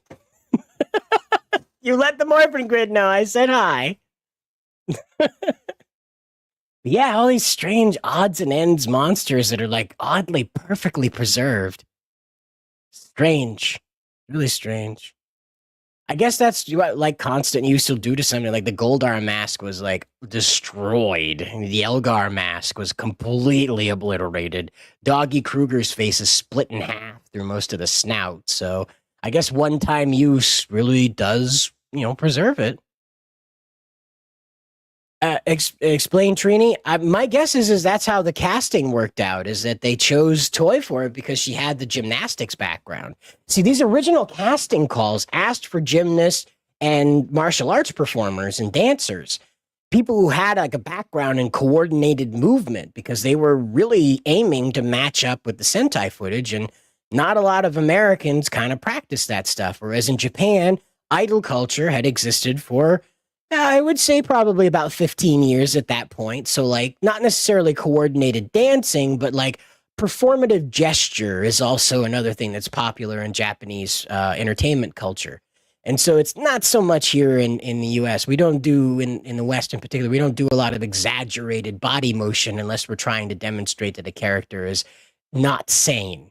You look at Jim Carrey. He does a lot of exaggerated body motion in order to demonstrate that he is insane. However, if you slapped a helmet on most of his movements and a high-speed Japanese jazz fusion soundtrack to it, all of a sudden he's doing tokusatsu poses. And so it's one of those things where we're not, when we brought people through, we really weren't thinking that way. That's the funny part about it, is that even Jason, so Austin St. John, we were over on John De La Rosa's channel interviewing him last year, and that came up, like why that happened. He said, oh no, it was because everybody was cast, just what they could do, you know, what you were able to do. We didn't even put any stock into it until people, like our friends group, started noticing it on the show, that the Black Ranger was the Black Ranger and the Asian Ranger was the Yellow Ranger, and just like none of them had put it together at that point. But yeah. And of course the white guy became the White Ranger, who was inexplicably a Native American at the same time. It's a very strange, very strange show. Very strange. And a fat kid, too. Did you know Tommy was a fat kid? I was like, wow, that's really weird. You made a big turnaround. Like, Kung Fu really changed you, huh, pal? You know? Yeah, you don't have that problem in Japan. You know, they tend, you know, they have a character.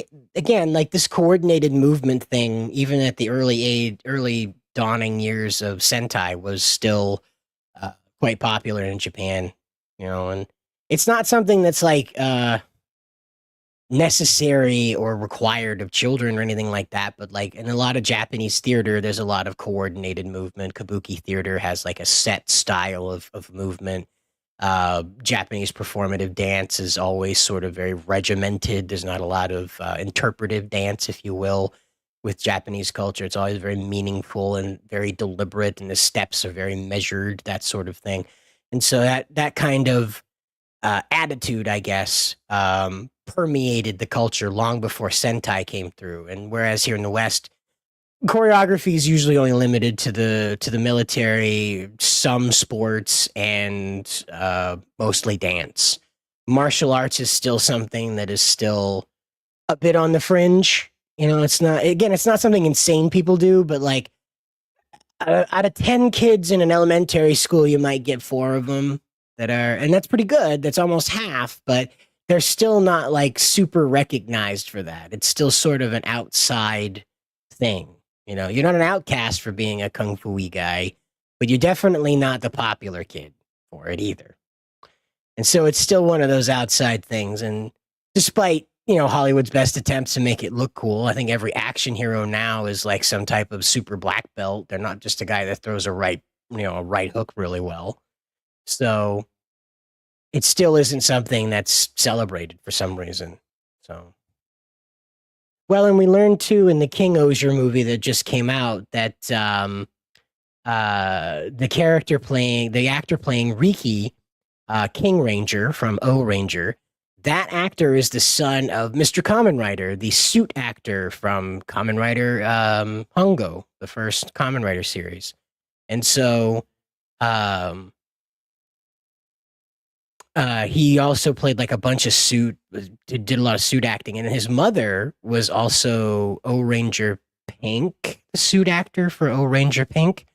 So, and a couple other female positions as well. So he's from those two, so he's like double suit actor, and he actually got to be the character this time. Like he's the first in his Sentai blood family, you know, from his parents to actually be in front of the camera with his face as opposed to a mask, and that's pretty cool. That's pretty cool. I like that happened. It's like sending your kid to college, being the first of your family to send a kid to college. You know, that's pretty cool that your kid got to be the King Ranger at that, right? Of all of them, you got to be the King Ranger at that. That's pretty neat. That's pretty neat. But yeah, they're running these things right down. So apparently they're done selling suits for today. Not all of the suits went through. That'll be for tomorrow. I assume that's bait to continue selling props and monster suits. So let's see what she's talking about. Spellbinder hero costume, 4-piece ensemble. Say 2,000. Advance us.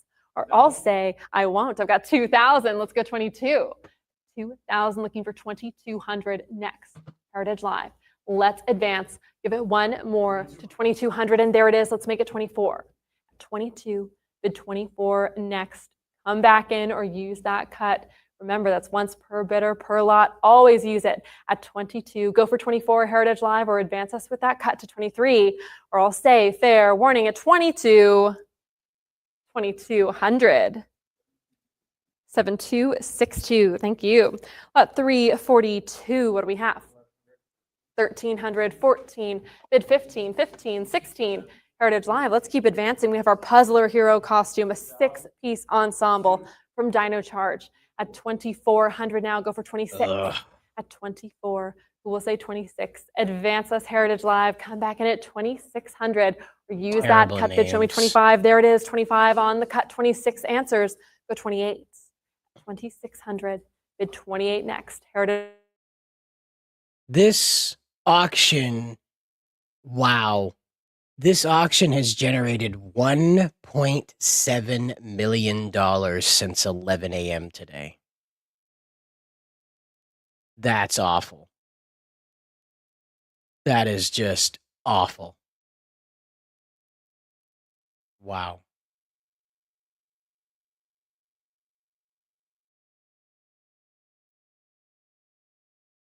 Yeah, right? It's like the Joker's cousin. That's a little less threatening.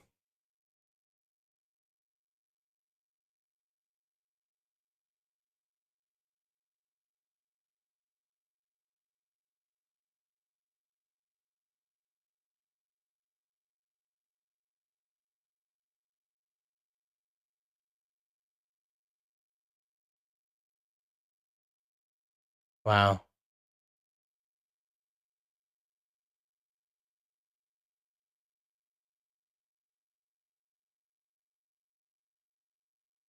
I like your style. The spend money erroneously style. I'm sorry, you can't hear this. Sorry. Back in the room, Heritage I didn't know you Live. guys What do you say to couldn't hear 46? that. Sorry. They say yes to 46. Looking for 48 next. 4,600. It's with I don't you even know online. who this character Need is. 48 to advance. Heritage Live. Come back in at Some 4,800. Ninja Steel, that's or right. use your I couldn't cut. stand if you Ninja still have Steel. one left, So I many would fart accept it at jokes. 47. At 4,600, I will sell it there unless I see that advance to 48 or you use your cut. Fair warning. 4,600. Heritage Live. 7164. Thank you. Thank you. Lot 344. What do we have? 16, 1700. Let's go 18, 18, 1900. Let's go for 2. And I have that. Let's keep advancing. We have our Ripcon hero. So I think this is the last one. I have to cut this one short. So how much did Hasbro pay for this? This was $522 million that Hayam Saban sold the Power Rangers franchise to Hasbro for. So this is a enormous loss as far as like show assets go. Just profit, reclamation on expenditures. So 28. We'll say 3. 2,800. 3,000 is next. Heritage Live. Let's advance. Our 6-piece Ripcon hero costume from Power Rangers Ninja Steel. Say 3,000. Advance us. Or I'll say fair warning at 2,800. 2,800. We've got a delayed bid of 29. Looking for 3,000 still. At 2,900. Come back in at 3. 3,000. Go 32. 3,000 has it. I need 32 next. Heritage Live. Come back in at 3,200. 3,000. Say 32. Give it one more. Heritage Live. Advance us to 32 or I will sell at 3,000. Fair warning. 3,000. Heritage Live. 7164. Fantastic. That concludes session 1 of our fantastic Power Rangers Hasbro signature auction. Yep. Thank you all for joining us today, and special congratulations to all of our winning bidders around the world and in the room. Thank you all once more. Be sure to join us again here tomorrow at 11 a.m. Central for session 2, full of more incredible props and costumes from the Power Rangers universe. Again, from our entire team to yours, thank you for expanding your collections with us today, and we will see you tomorrow. Bye.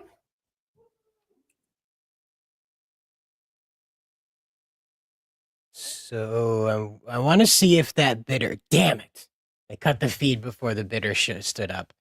So like I was half expecting a lot of care and effort goes into building a... Oh geez. Wow. That's loud. Ugh. Annoying. Autoplay. That should be illegal. Anyway. It was I wanted the camera to like shake a little, and then like you see Barron Trump walk by, and he's been the guy buying the whole thing the whole time, right? Kimberly's suit got to 18,000, dude. Her original 1995 suit got to 18,000. I think it's the most expensive of all of the suits that went out today. I could be wrong. Again, I didn't pay attention to Mighty Morphin very much because it's not. I missed that one, so it's not that big of a deal to me. So I didn't catch that one. But yeah, apparently they're going to be selling more of these. It looks like they're going to be picking up from Mystic Force going forward, so we're going to probably end up Boy, what came after Mystic Force? Man, I don't remember now. Oh, my brain's fried from all the Power Ranger lore. So anyway, the Power Ranger auction is going to go on tomorrow. There'll be more of these. The Cosmic Fury suits will be available there, and we're going to see. Keep your eye on Twitter because you're going to see Hunter Deno melting down, most likely, or Instagram, wherever she decides to do it over this. Because again, it looks like that suit's going to be north of $20,000 for no apparent reason other than to hurt her feelings. So, Mystic Force. Okay, was Overdrive. Okay, so we did not get the Overdrive suits today. We got the Overdrive lead villains, Moltar and Flarius, because whatever. So we're going to get the Overdrive suits tomorrow and probably going forward to the other suits after that. So if you had a favorite, remember what you saw here today is that there's big spenders involved here putting together a Power Ranger museum, but people in the chat did stop by to let us know that they did win some suits. There was a fellow a little earlier in the stream that let us know that he won Zeo Yellow. So just bear in mind that it is possible to win these suits, but they might not be the most iconic ones that are available for sale. However, as time goes on and as Hasbro continues to mothball this franchise, that may become more valuable. So tomorrow, we're going to fire this up around the time, the auction starts. Maybe a little bit after because, got to get everything rustled together. And, again, it's early in the morning for Spencer. It's 11 a.m. on my side of the continent. Over on his side, that'll make that 7 a.m. So that's quite an early morning. 8 a.m. Sorry. So it's quite an early morning. Just got him rolling out of bed and start talking deep Power Ranger lore and stuff like that. So, it might be a bit solo there until my co-host can jump in to offer their opinions on what we're seeing. But join us tomorrow around 11 a.m. Eastern Standard Time to continue discussing the Power Rangers auction and the lore and, backstage stuff that we know about it. Forgive me, I didn't want to break away from the auction because I was just honestly astonished by how cheap everything was going. Like we saw, only $1.7 million was raised today and over 344 lots were sold today. Okay? I'm not a mathematician, but that math works out pretty rough for the status of this brand, considering this is a liquidation of all screen-used assets that are damaged to the point, and undamaged to the point that they are collectible status. There is going to be apparently a broken, dinged, and damaged auction at a later date where there will be things that were not able to be certified as mint or whatever, collector's, quality. They were unable to be certified as such. So there'll be that stuff, which again will go for much cheaper, but we might end up also just completely missing that one because, it's broken stuff. So who knows? There might be even more things in there because as we know, Zeo Gold's chess piece was missing, as well as the Green Dragon Rangers chess piece was missing on one of the suits. So those could be among the broken, dinged, and dented pile that will be revealed later on. I don't know. But that concludes it here for us today, talking about the Power Rangers auction over on Heritage Auctions.